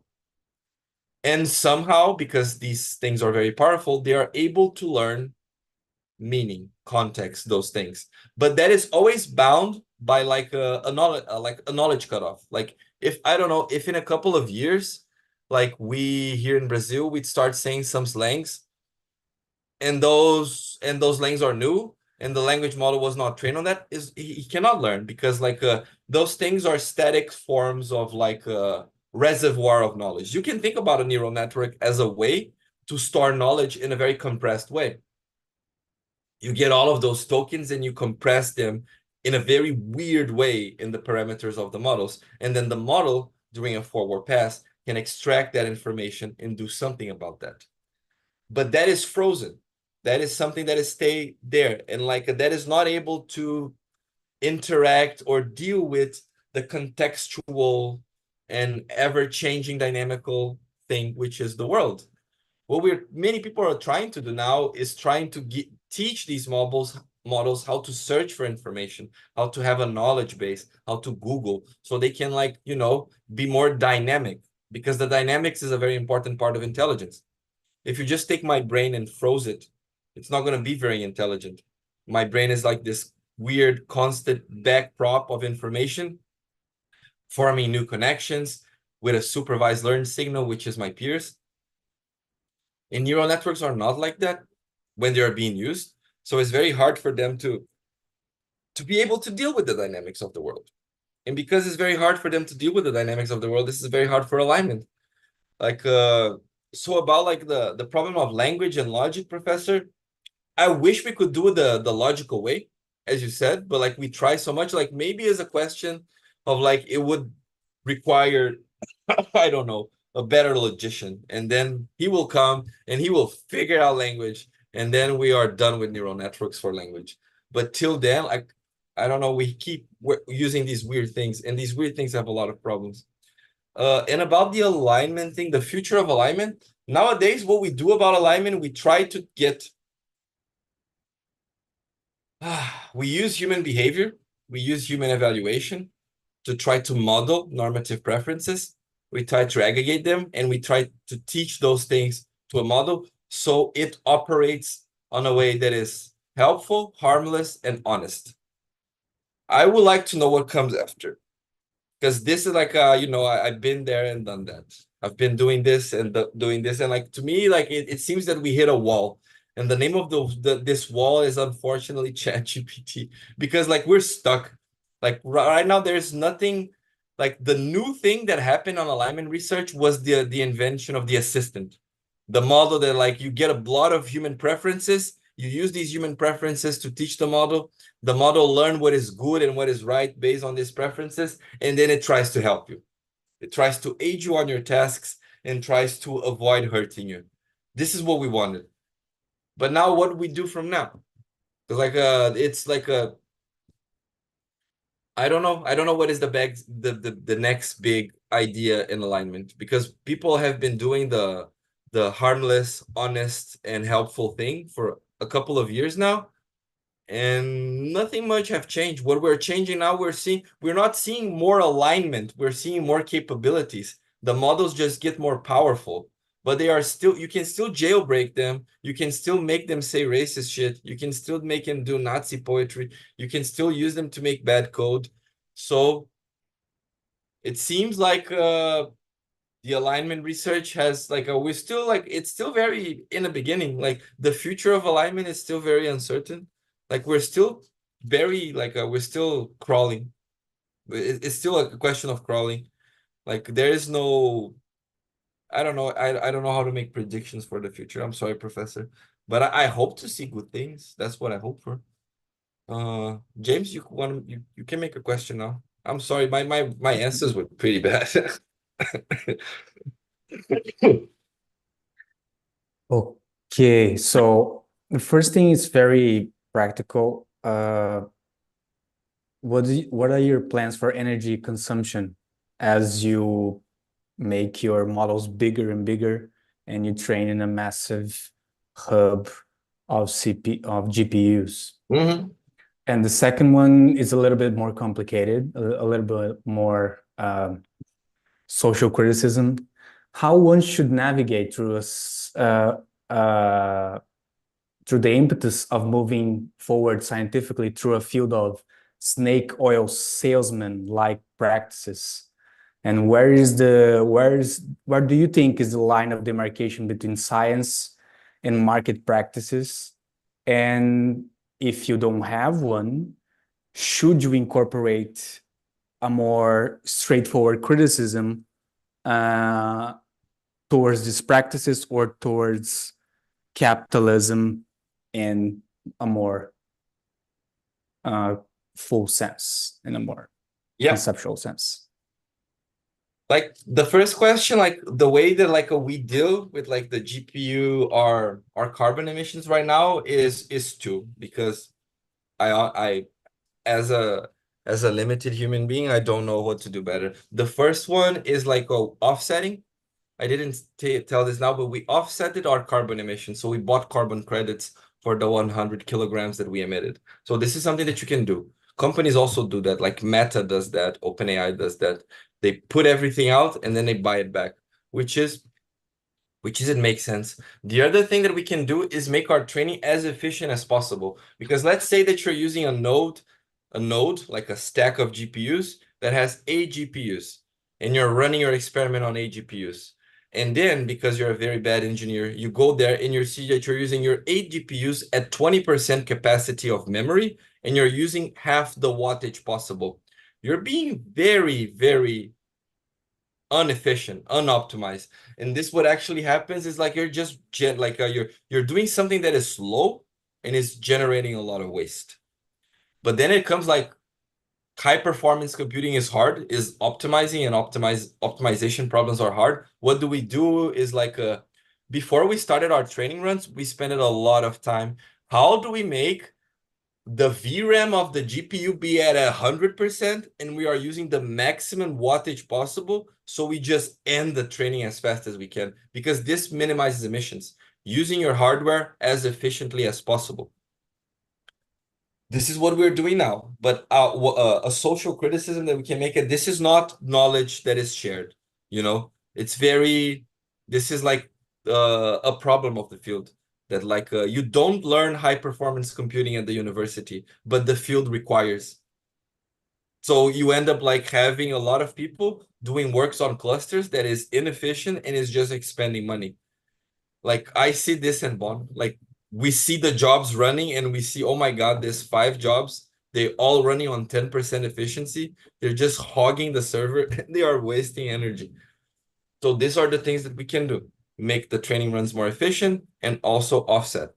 More than that, I don't know. Like, how can I recompensate the miners in Uganda who mine for the cobalt of the GPUs? I have no idea, friend.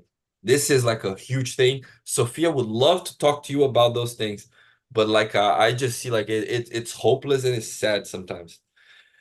And about the forward of science, like to me, like this question, like how capitalism influences science, like in a very nasty, bad way. And how can you go forward with that? Like, I don't know. The only way that I see it's possible is when you have researchers doing research and not caring about the money. It's not caring about is this going to sell? Am I going to be able to make a company? I'm going to be able to make an API and be the next OpenAI? When you have people who really don't care about that, and what they want to do now, I want to do something open, I want to compare, I want to collaborate, I want it to be the best at the open leaderboard. And then you get something which is, to me, is closer to scientific research. One of the reasons that deep learning was such a success is because it was a benchmark moving field. We had these benchmarks, and we have a bunch of very competitive researchers wanting to be on top. And I'm one of them. And then you have research, people competing, trying to be there.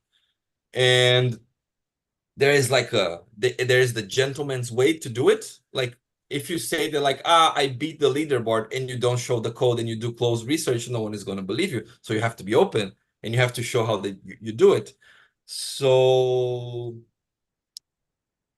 I don't know. I think like maybe the way to counteract this thing of like snake oil salesmen and like AI gurus and startups making profits with bad tech, as we need more kids doing research because it's fun, doing open research, publishing open things, not caring about the money, and just caring about, I want to be the best. And when I get to the top of the leaderboard, I show to everyone how that I got to the top of the leaderboard. So, you know, for 1 week, I'm the guy, and then I go for the next thing. And then this is like the healthy way of do science that I think the field is missing a little bit. Now everyone is like, how can I develop the next big chat assistant and it's going to read a PDF and tell you what the PDF is reading, as if we needed another one of these applications.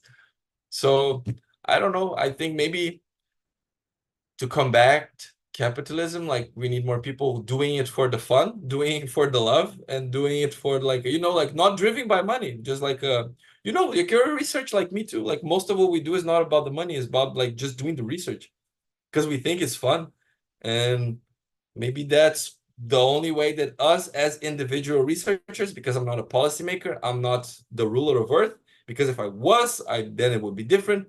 But as an individual, this is what I can do. Yeah. Well, thank you very much, Nicholas. This was a great discussion. We are about to proceed to our final talk of this panel. And I'm very grateful once again that we can count on this great panel. I'm just admitting some more people to the panel. Let me do this 1 second. So once again, thank you, Professor Dattesh, Prabhu-Parulekar. It's very nice to see you again. Dattesh has already been to our university at Porto Alegre. He's in. Are you in Goa right now? You're speaking from Goa. So welcome and thank you so much for your generous availability. We understand must be very late there right now, but you've been so kind to accept our invitation. So the floor is yours, please. Thank you very much. Yeah, thank you, Professor Nythamar. Am I audible? Yes, perfect. Yes, okay, thank you.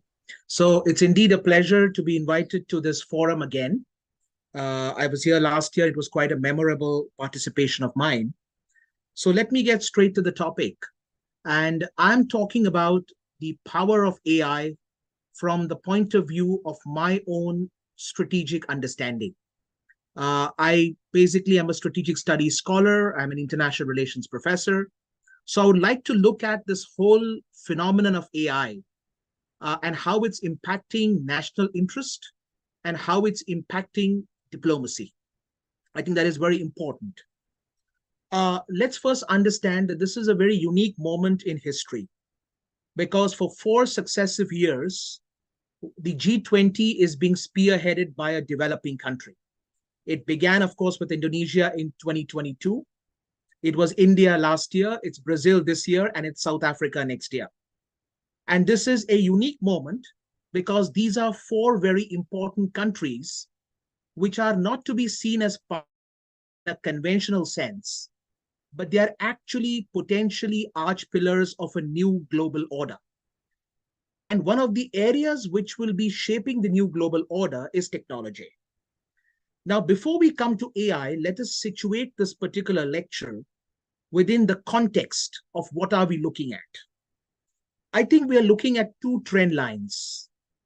One trend line is one of weaponization, of polarization, of decoupling, of rupture in world affairs. That's one kind of trend line. On the other hand, we are also seeing a trend line that talks about the global good, that talks about human-centric globalization. And this competition between these 2 trend lines is being bridged by this normal democracy.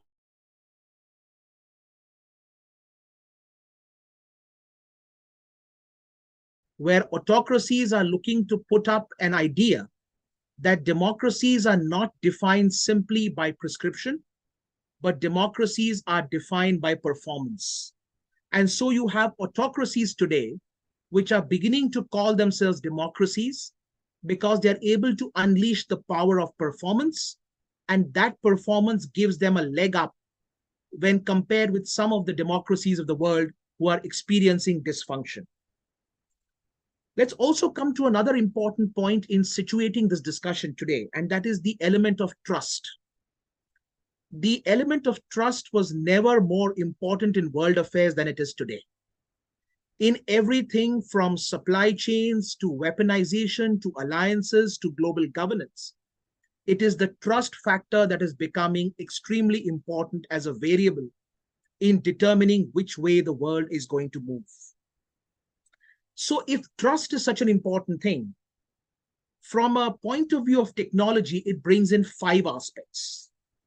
One is the ethics around technology, the fairness around technology, the justice that technology must do, the transparency which technology must drive, and the accountability which technology must uphold. So ethics, fairness, justice, transparency, and accountability. These have got to be the 5 watchwords or the 5 pillars of any technological framework that is emerging. Now, when we talk of AI in diplomacy and AI in the determination of national interests, there are 3 ways in which you can look at this particular aspect. One is, how is artificial intelligence impacting geopolitics in the world? And we have 2 raging wars, and we have many other conflicts in which AI has the potential to play a role and determine the outcome of these conflicts. The second way is to look at AI in terms of how it does sovereign interchange, how countries transact themselves from the point of view of AI. Because we must understand that artificial intelligence today is a power not just for competition, but it also creates its own imperatives for collaboration. And I think US and China are a very good example. They are the 2 predominant competitors when it comes to AI. But as history shows us in the last 10, 12 years, they are also the 2 most prominent collaborators when it comes to AI. And this talks about the interdependence. But we also have a third category of countries here, which we call as swing states. These are AI swing states. And these AI swing states are essentially middle powers when it comes to the global power configuration. So countries such as India, countries like Brazil, Indonesia, Turkey, Saudi Arabia, UAE, countries around the world are essentially AI swing states who will essentially decide which way this whole AI competition will swing. And the third aspect of AI and diplomacy is to understand how AI is an instrumentality in diplomatic calculus. So we will essentially look at some of these aspects and try to understand how AI is impacting us as we speak today. The first thing is AI is leading to what I call as cartographic reimagination. The world is being reimagined in various different ways. We have just been, exposed to a UN report that says that Southeast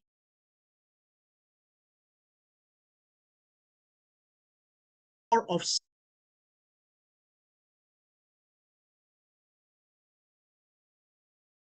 going to revolve around what happens in the Indo-Pacific and within the Indo-Pacific, particularly within Southeast Asia.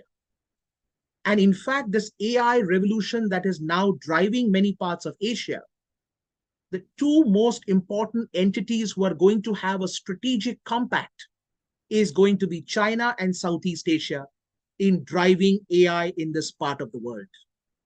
So this is an example of cartographic reimagination. The second is look at the Middle East. The Middle East was that part of the world which we always saw from the point of view of commodities. And when I say commodities, basically crude oil and natural gas. But these countries today are using their financial wealth and the technological ability that comes from leveraging financial wealth to diversify away from their oil economies. And the immediate incentive is to go down the AI path. So AI is now finding a new geography. The Global South. The Global South was understood in international literature as a region of tremendous underdevelopment, backwardness, laggards in terms of world growth, and therefore everything in terms of the Global South was seen in terms of solidarity. But today, AI is also making its way through the global south. And there are countries in Latin America, countries in Africa, and countries in Asia who are today at the forefront of being able to drive the AI revolution. So the AI is giving a very new flavor to how we understood the global south before. And this proves my point of cartographic reimagination.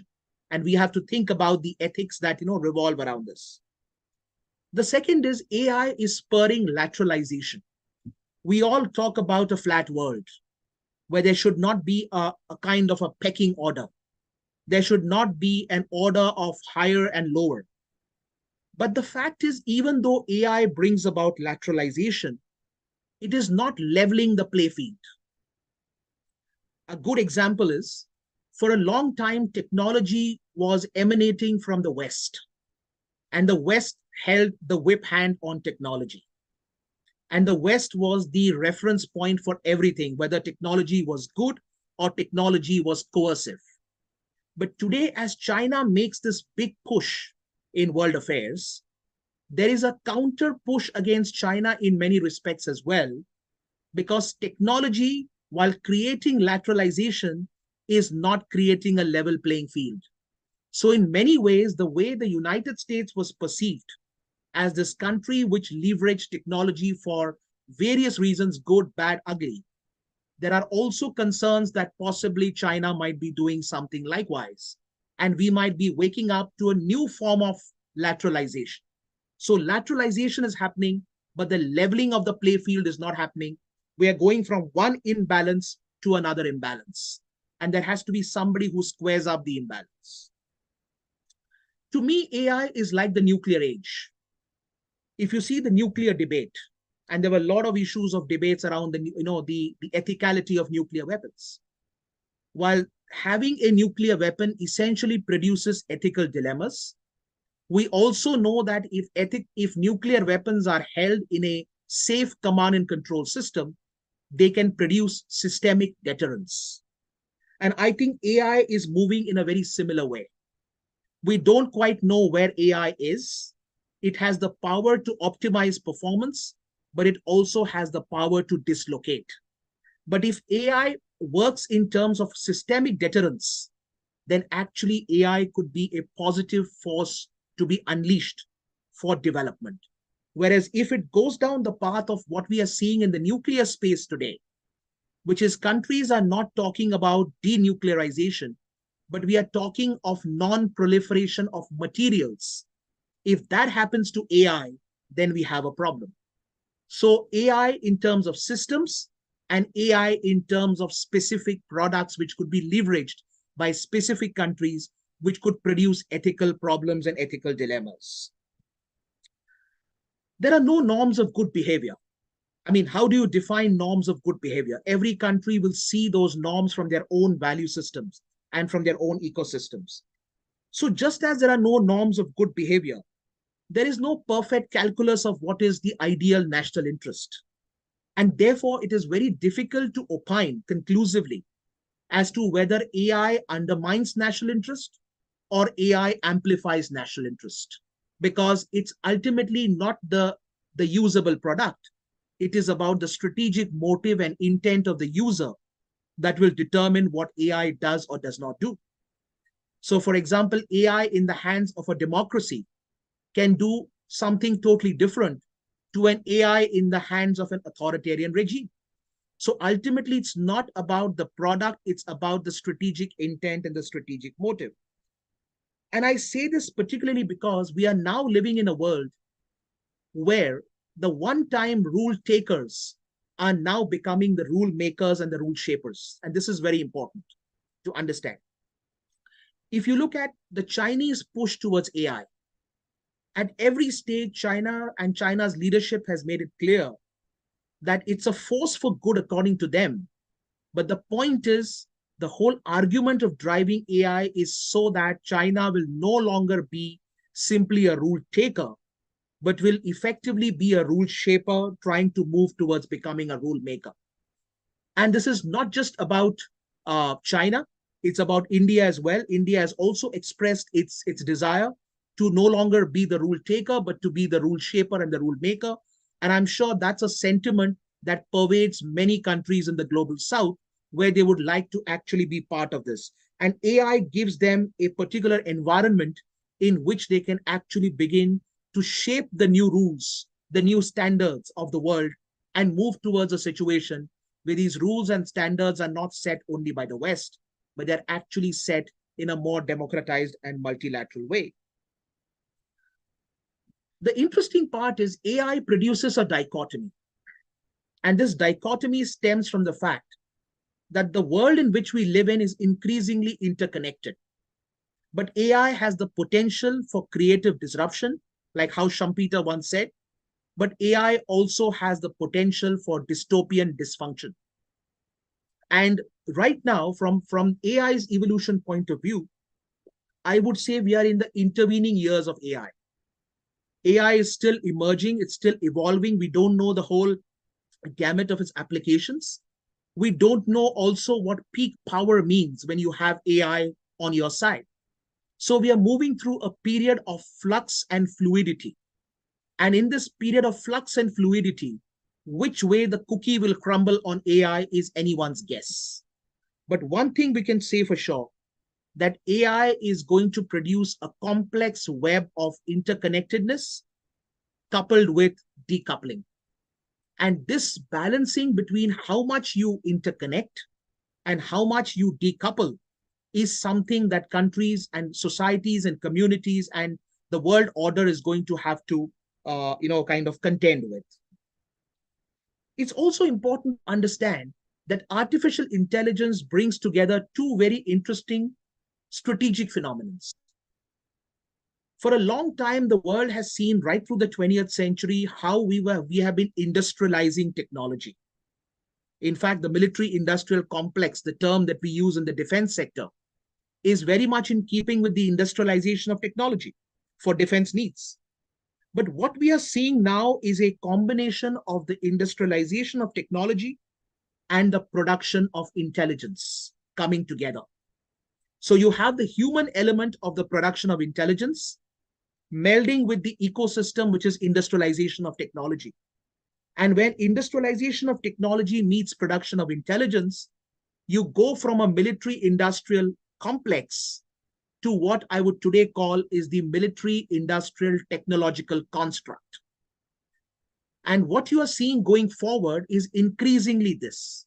So, for example, when we see in the pandemic world, huge differences between democracies itself. I mean, let's not talk of democracies and autocracies, but even democracies disagreed on issues like intellectual property rights. Democracies disagreed on the waiver for patents with regard to vaccines. Democracies disagreed with how to bring about last mile connectivity in terms of disseminating vaccines and healthcare. So there are fundamental issues that need to be resolved, and AI has the potential to do this because, as I said, it brings together industrialization of technology with the production of intelligence. And if that be so, then it brings to the very core this understanding that a human rights-oriented approach in AI is important. Now, we know that the Trade and Technology Council that the United States and the European Union have put together has discussed this. But unfortunately, a human rights-oriented approach that will emanate from the Western countries and given as a prescription to the others is not going to work on AI. Because clearly, in terms of AI, we are in a very different turf. We are in uncharted territory. We don't know where we are headed. In fact, one of the most interesting aspects of AI, which makes it so very complex in terms of national interest, AI, one of the aspects of AI is its predictability. So it goes and predicts things for you, plays out algorithms, and those give you predictable outcomes. But while you can predict those outcomes, you can't quite predict AI itself. The very predictability of AI is beyond us, although AI gives us instruments of predictability.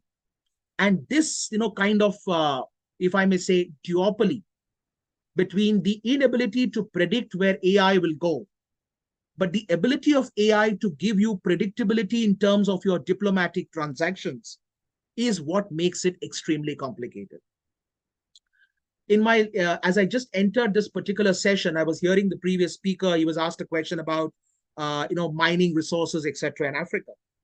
And I think AI, at the heart of it, is about this. If you see this whole punch and the whole drive of AI today, it is a new mad scramble for resources, but a mad scramble for resources in a very different way. Some would call it colonization returning. Some would say it is imperialism returning. But many would say it is effectively about deploying AI to be able to get strategic depth. So if you see what Russia, what China are doing with AI, for example, is using it to good effect in the global south, in Africa, in Latin America, in parts of Asia, in maritime domains and land domains, effectively because this is going to give you the hold over critical resources, and these resources coupled with AI and its applications is going to give you real depth.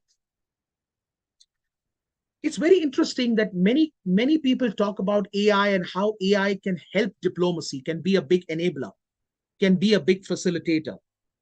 But the point is, how do you effectively program yourself in international negotiations?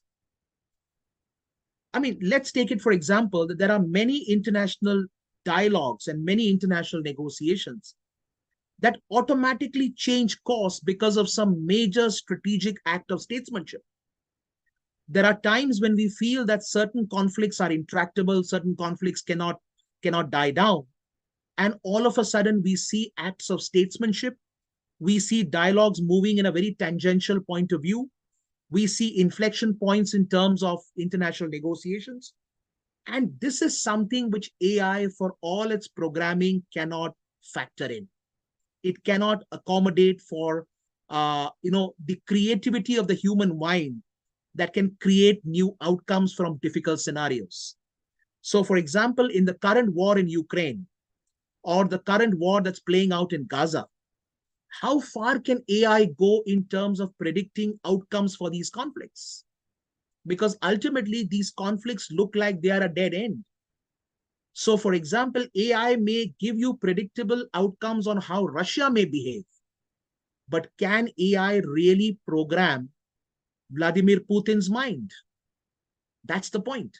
So the ability of AI to be able to enable diplomacy still has its limits because it still suffers from the inability to come out of human biases and to be able to explain unprecedented acts of statesmanship or grand bargains which may happen because leaders can always take courageous decisions.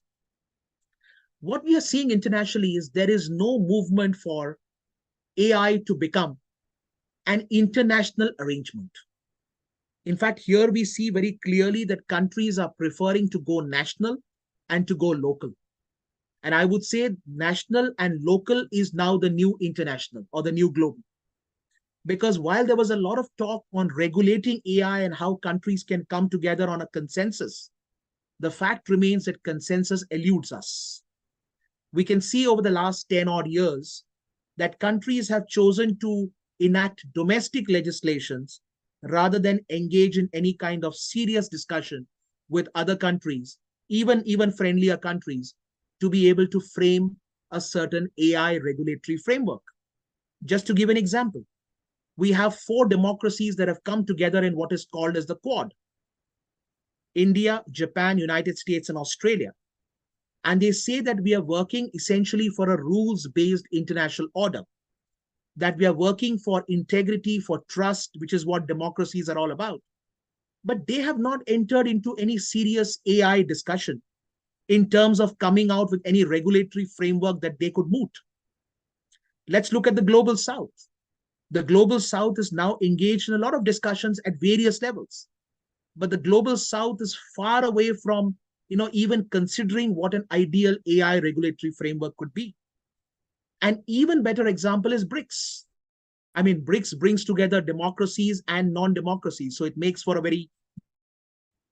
But they all claim that against a certain kind of rule making that happened from Western societies, But BRICS has not shown any ability till now to engage in a very serious AI regulatory framework exercise. So what it shows you is that countries are preferring to stay national.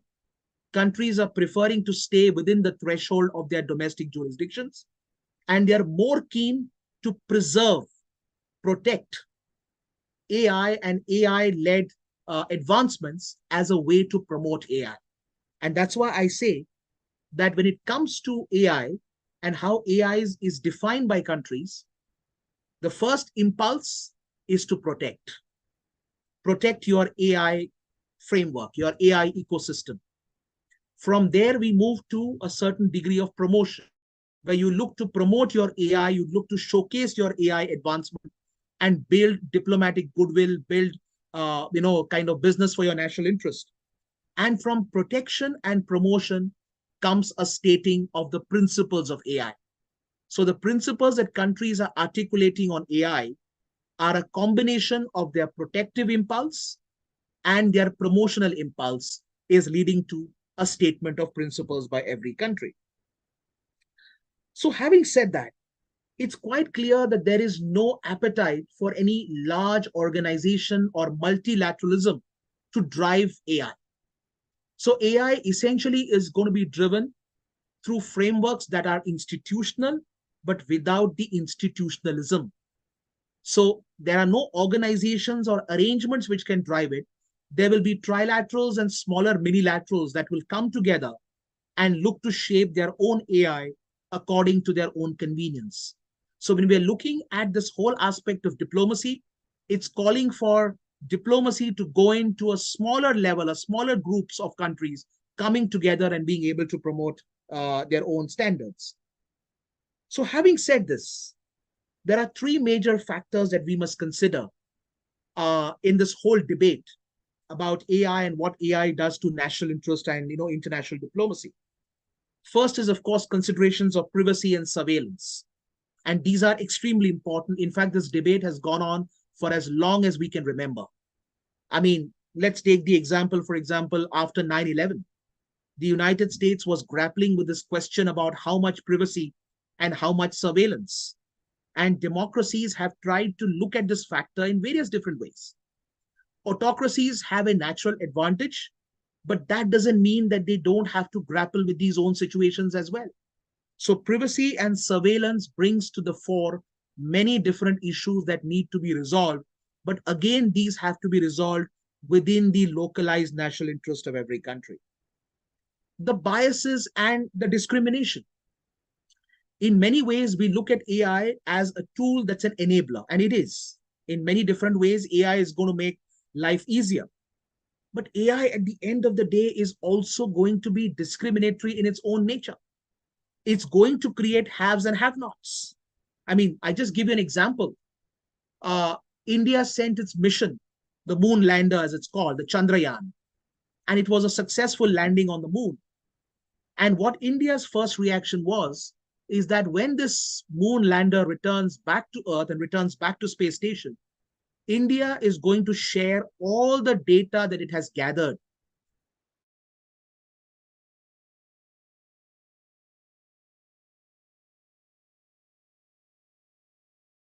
The way we should.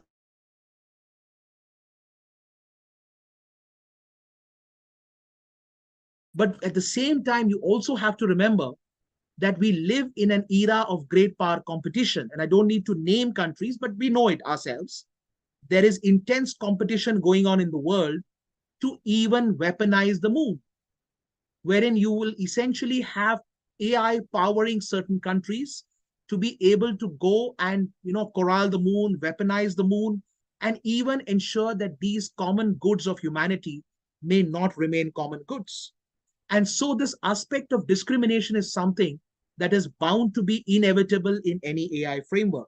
So the human bias is one angle which I dealt with some time back, but this natural discriminatory tendency is also going to create its own impacts. And third is human judgment. We are told that AI essentially brings a certain degree of objective credibility to subjective bias. But that in itself also can be questioned. whether that objective credibility is really objective and credible enough. Because persistent engineering, which is what AI is all about, doesn't necessarily always bring you the best outcome or the most ideal outcome. It may throw up a repetitive outcome, but as we know, what is repetitive doesn't necessarily have to be higher order. So the higher order outcomes don't necessarily flow from a repetitive exercise which AI will throw out. And so this inherent creative subjectivity of human judgment is still important. And that's why it is right to say that AI is not going to replace diplomacy, but AI is going to amplify diplomacy. It's not going to undermine national interest. It's also going to leverage national interest. Having said that, there are a couple more points that need to be made here. An ideal AI framework from an international relations standpoint, which will meet with the best possible consensus, is, I think, one which is robust. It has to have a certain tenacity to it. It has to be multi-stakeholder. It cannot be uni-stakeholder. It has to be effectively acceptable to the wider populace, the wider eclectic and diverse society that we live in. And so this multi-stakeholder concept is very important. And I think when it comes from there, one of the factors that can be looked at is the digital foundation that India set for itself and is now showcasing around the world. Part of it is AI driven, and part of it is, of course, part of the governance streamline. But what is interesting about the digital public infrastructure that India is pushing, and in fact, this is something on which India and Brazil have agreed through their secretariats, that they will look to build this as a continuum, emerging from India's chairmanship of the G20 and going into Brazil's stewardship of the G20, that the focus will be on tech standards. At the same time, those tech standards must foster open innovation. So there has to be democratic innovation. There cannot be arbitrary innovation. So clearly, this is pitting, the Indian model, which is providing an open field to everyone, versus certain countries in the world which have made tremendous progress on AI, but effectively are state-driven. So a state-driven AI versus a democratic, plural, multilateral, innovating AI, and data governance. Data governance being very important. And we have countries in the world today that are sitting on mines of data, are mining data, they are mind mapping, and yet we don't have solid, acceptable governance standards driving that data. So clearly that data is vulnerable today in the absence of governance mechanisms. And above all, what is required is an interoperable communication network. And that is why the 4 A's are very important for any framework of AI, from an ethical, fairness, transparency, justice, and accountability point of view. And this is my last point, which is AI has to be accessible. There cannot be arbitrary fetters on its access. It has to be affordable, because then it becomes not just accessible, but it also becomes utilitarian in terms of being, a framework from the ethical standards and everything else. It has to be adaptable. And if it's not adaptable, then clearly it is missing the boat, because it's not doing, because human innovation, human thinking is dynamic by its own self. And the last is, it must be appropriate, it must be contextualized. So the accessibility, the affordability, the adaptability, and more importantly, the appropriateness of an AI framework that can address those 5 pillars that I mentioned, and it can also help to leverage 21st century diplomacy and 21st century calculus of national interest. Thank you, Professor Nythamar, for this opportunity.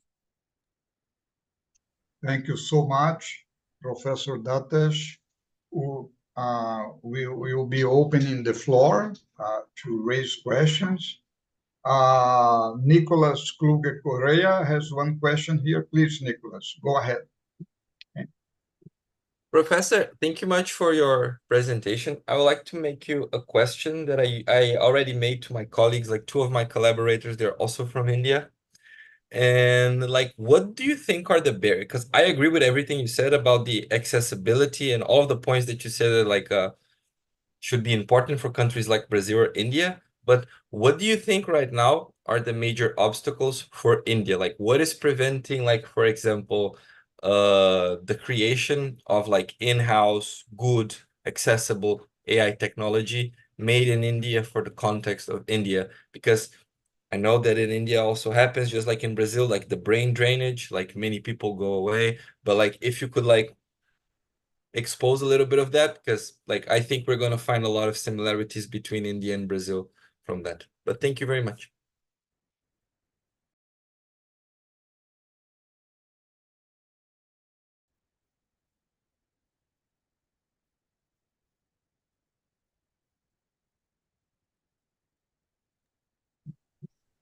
So should I proceed with the answer? Yes, please. Yeah. Okay. So I did get Nicholas's his question, and I think it's a very, very important question that many people are asking in India. Uh, Look, as you rightly said, there is no dearth of brain power, of human talent, in India. The problem has been years and years of a certain tradition, and I would in fact go back to the historical civilizational experience of India as well. We have over time been a country and a civilization that has believed a lot more on narration and oration as opposed to documentation. If you look at most of the historical experience of Indian civilization, it has been passed on through narration and oration and not so much through the written record, the written word. So traditionally, India has been much weaker when it comes to being able to put out the documentary record on things. And you know that this is very important in the new technological age because everything has to essentially be established and validated. But I would say that India's biggest problem over the last few decades has been its inability to foster an ecosystem of research and development. The R&D ecosystem has been extremely weak, and that has driven many, many bright young people from India to go abroad and settle down in the West. However, I would say that there's a pivot moment that has happened. In fact, over the last 7, 8, 10 years, the government that has been here in India right now has been actually focused on technology like a laser. And you will see that India has been showcasing many of its technological advancements over the last decade or so, particularly through something called as the tech stack. In fact, we have done 3 things that are very, very exciting as a prospect for many countries in the global south. We call it the JAM Trinity, the JAM Trinity, which is to be able to combine financial inclusion in an electronic way through the mobile penetration that India has, which is tremendous across the world. It's the second largest penetration in the world after China and expanding exponentially. But doing it through the instrument of a nationally authenticated biometric validation identity. So we call it J for Jan Dhan. Jan Dhan is financial inclusion. A for Aadhaar, which is the biometric identity, which cannot be, of course, tampered with. And M for the mobile penetration. And you would know that, when about 7, 8 years ago, the Indian government said we will go cashless. People laughed at them. People said India is a cash economy. Everyone likes to deal with hard cash, hard currency. If you don't feel money on your fingers, you don't feel like you have it. And today I can tell you that India has broken massive records to the point where you can just check out the data yourself. For the last almost 12 months, India has been totaling cashless transactions, which is United States, Brazil, and China put together. So there is tremendous, and today if you come to India, there's hardly a person who deals with cash. Everybody will tell you, just do it electronically, just do it cashless.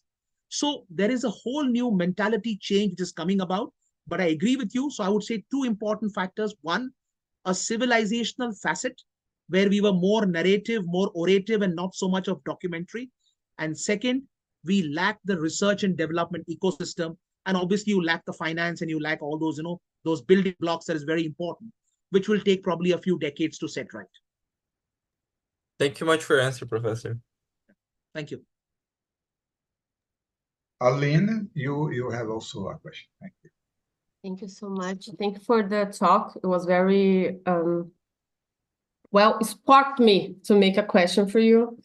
Well, I'm a woman and a Black woman in AI, so I can visually see how few of us there is in the field, and I got my attention was towards during your talk was towards the arbitrary when talking about democratics digital experience, because normally we have a team and the team is not diverse. So if there's not diverse, the things they're gonna program is gonna be only for, let me put like directly, white man thinking, way of thinking.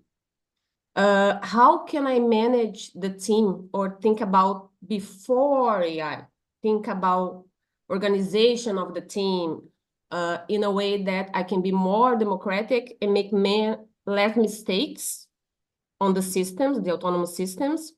And previous that, how can I think the system as a whole thing? Because we only talk about the software or the anonymous autonomous systems part, but we don't talk about the part where you make the hardware. There is made in normally the components you use are from mineration, right? So lithium and gold, and especially in Africa and Bolivia. So I already have problems before talking in autonomous systems. So how can we go back to beginning and start thinking this democratic status in digital experience, but thinking first in people?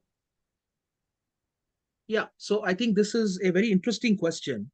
I think I'll kind of put it at two levels. One is about the discrimination factor that I was talking about. And you, of course, brought the whole issue of white and black. And I think when one of the powers of AI has been mind mapping and mental conditioning, but I think we can actually step back from AI and condition our own outlook before we enter the domain of AI. I think that is something very important.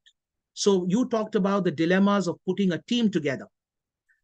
Clearly, the objectives of what you want to do with artificial intelligence has to be clearly articulated, clearly stated.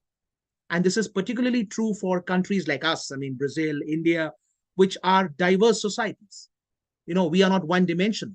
And so I can tell you that in India, we have done that through something called as the innovation tinkering labs. So what we have done is we have taken these AI tools to the absolute backward, underdeveloped, underprivileged people in Indian society, and given them those tools to think how they want AI, rather than going and organizing them and making them foot soldiers for AI. They are being given the tools of AI to be able to decide for themselves, how do you want AI to work for you? So that person can use his own background. And you have Dalits in India, you have people who are backward caste in India, you have underprivileged people in India who are today being given the tools of AI to be able to situate it within their context. So they are not prisoners of AI. They are effectively the control change agents for AI. And I think that is something that is very important for all these countries. You talked about Africa, Bolivia. One of the ways in which AI probably can be tamed, if I may use this word, or tempered, is to actually devise autonomous national strategies for AI. Today, what's happening is many countries in the global south are just too vulnerable to make easy cash. So I, for one, would say, when our companies are going to Bolivia, and I can give you a real example. For a long time, there was talk that, China is taking away resources and Russia is taking away, resources, and maybe US and Europe are doing the same. When Indian companies went to Bolivia, they, of course, said, look, we also want lithium. We want to prospect for lithium.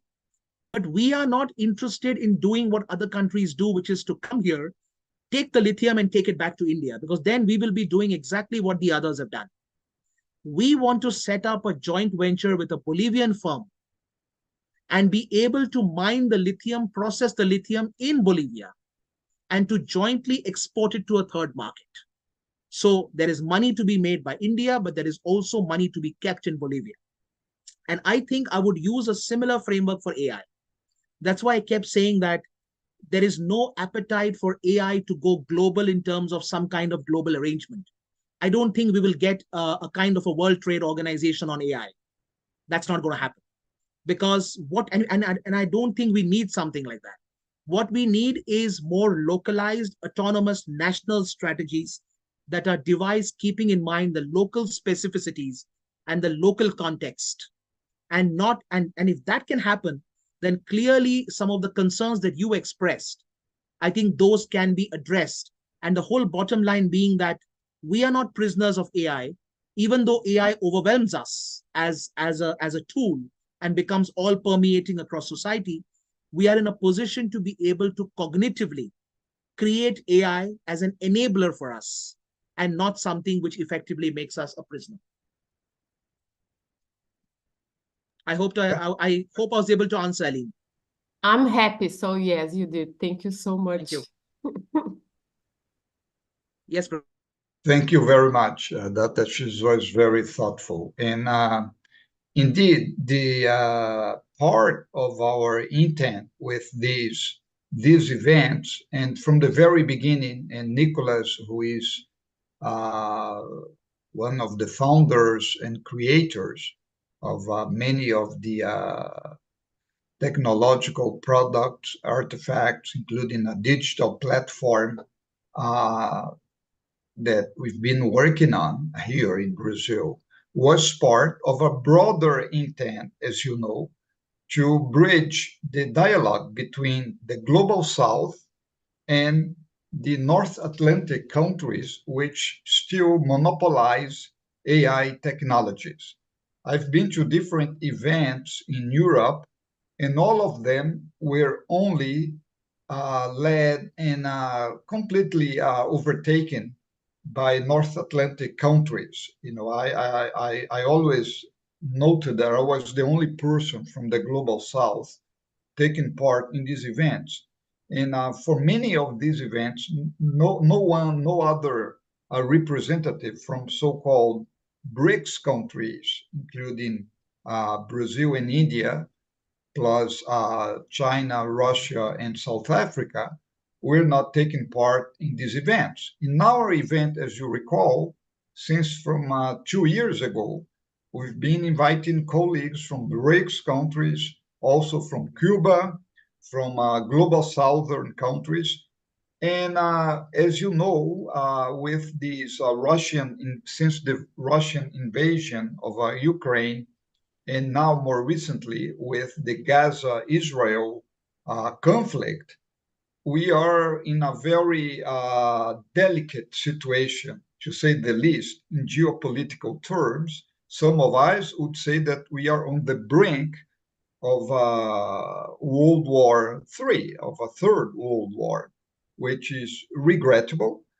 But at the same time, as we try to develop this peacemaking, these attempts to come up with a mutual understanding about among countries, we understand that for AI technologies, this is not happening.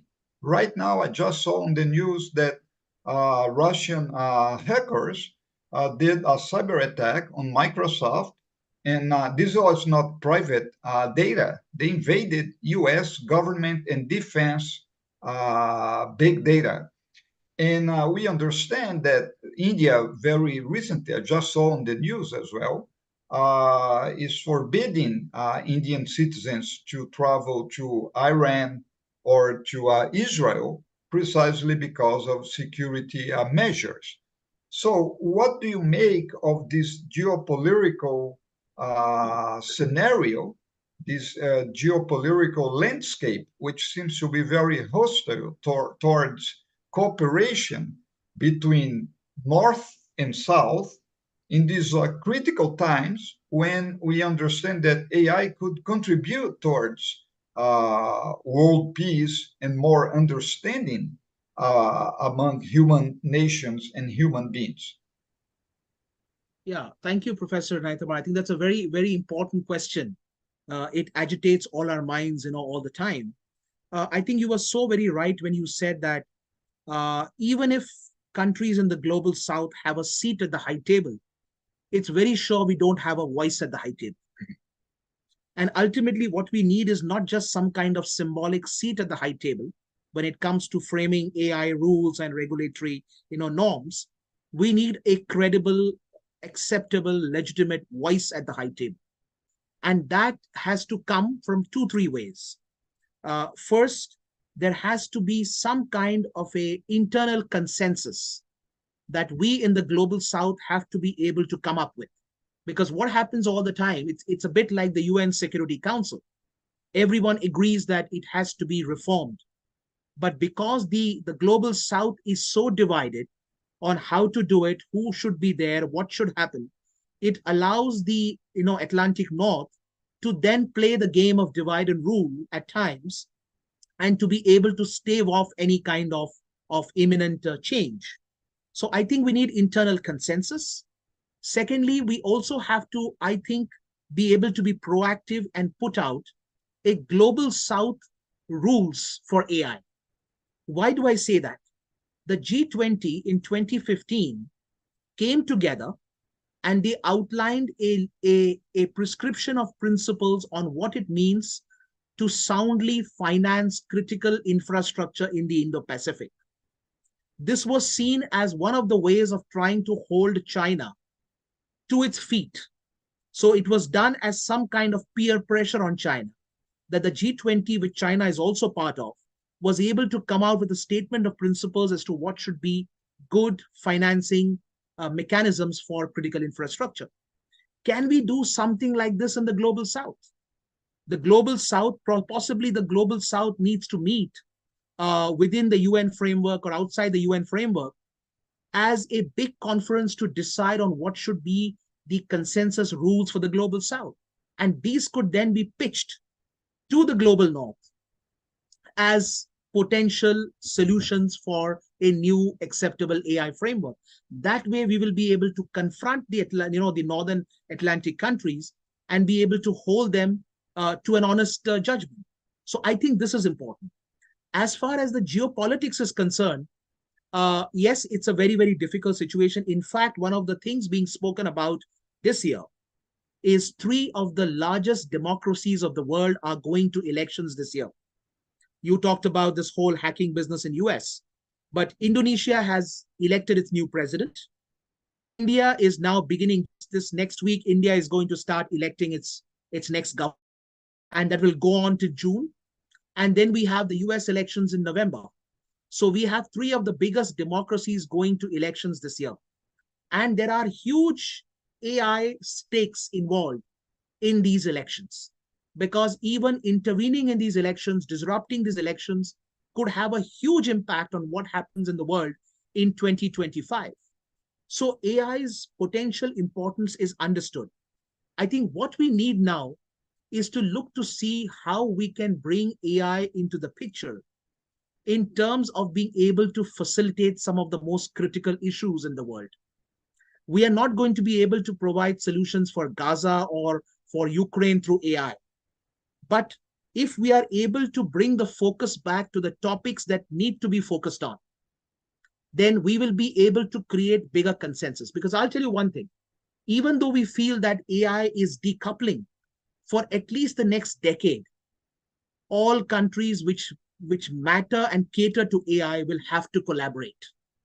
The US and China, that's the point I was making. The US and China are at loggerheads on every damn thing. But one thing you can be rest assured, their level of collaboration on AI for all these years that they have been, discordant with each other has been extremely high. The number of collaborative patents that they have filed for is one of the highest in the world. So it just tells us that if the US and Chinese, who are in this big power competition, they can come together and understand that AI needs collaboration. And I believe we need to focus AI on the 3 most important factors in the world today. One is supply chains, and how do we essentially, make supply chains more democratic. Second is in terms of green financing, green energy, sustainable energy financing. And the third is not digital sovereignty, but digital democratization. I think if we focus on the digitalization, on the green financing for energy and climate change, and on supply chains, I think we will be able to not just highlight the importance of AI, but also bring some of these conflicts which look like pushing us towards World War III. We might be able to, bring it back into some kind of order and some kind of balance.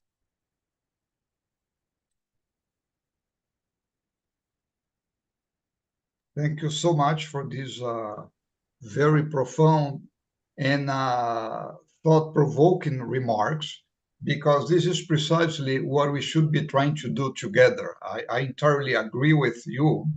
And please, everyone who has not done so, please sign this open letter to the Global South.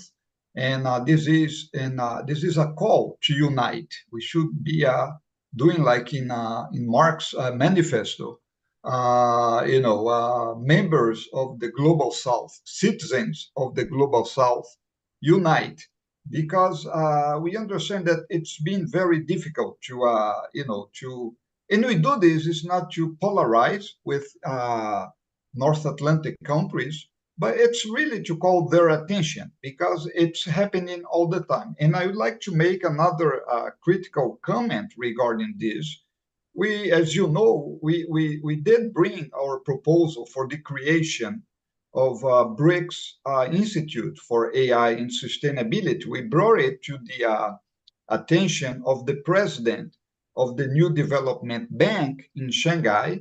And this is the idea that we spoke with at least 5 representatives of Russia, India, China, and South Africa, with this idea of proposing the creation of a BRICS Institute in order to carry on the very experiments, research, mutual understanding, peace-promoting international cooperation, in order to start this dialogue between North and South. But it's been very difficult. Even, and I'm saying this as someone who not only our proposal has been received by President Dilma Rousseff in Shanghai. It has been read by several members of the board. I met with the General Consul of China, the Consul General of China in Porto Alegre. He's located in São Paulo. And we've spoken to different people in Brazilian government, and including people from Workers' Party in Brazil, Lula's ministers. That's what I mean. And it's been very difficult.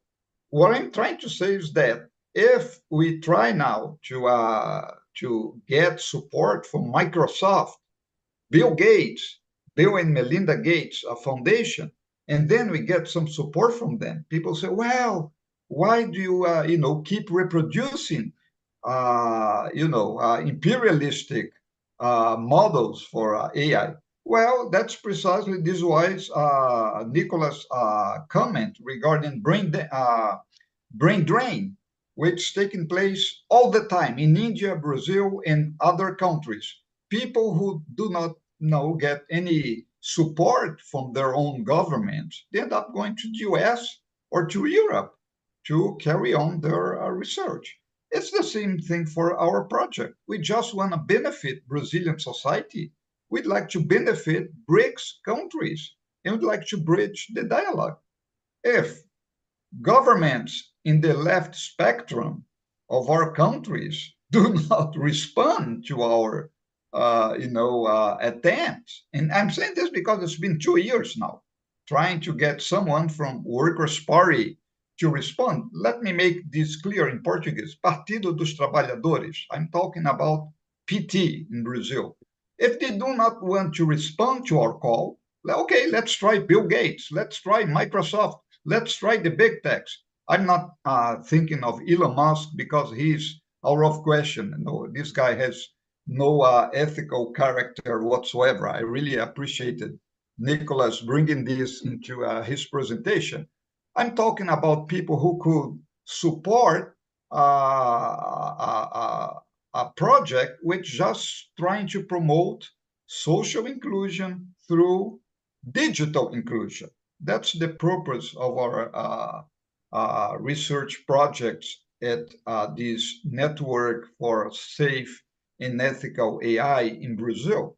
So, Professor Dattesh, we really appreciate your profound remarks, your beautiful presentation, and let's hope that we will stay together in this fight to bring together our concerns and our attempts to make this world a better place. So you have the last words if you want to say anything to everyone. Please, go ahead. Oh, thank you, Professor Nythamar. It was a pleasure to join this forum again. I can assure you of my total support, not just in this open call, but in processes to try and make AI more democratic, to strengthen the global south and to empower the global south, so that the world order can be much more democratic and much more developmentally multilateral. So thank you very much. It was wonderful to meet Nicholas as well. And I look forward to staying connected in this group going forward. Thank you very much, Dattesh. And everyone have a nice afternoon, a good evening, good night to Professor Dattesh. And we resume our activities at 2 p.m. Brazilian time. Bye-bye. Thank you.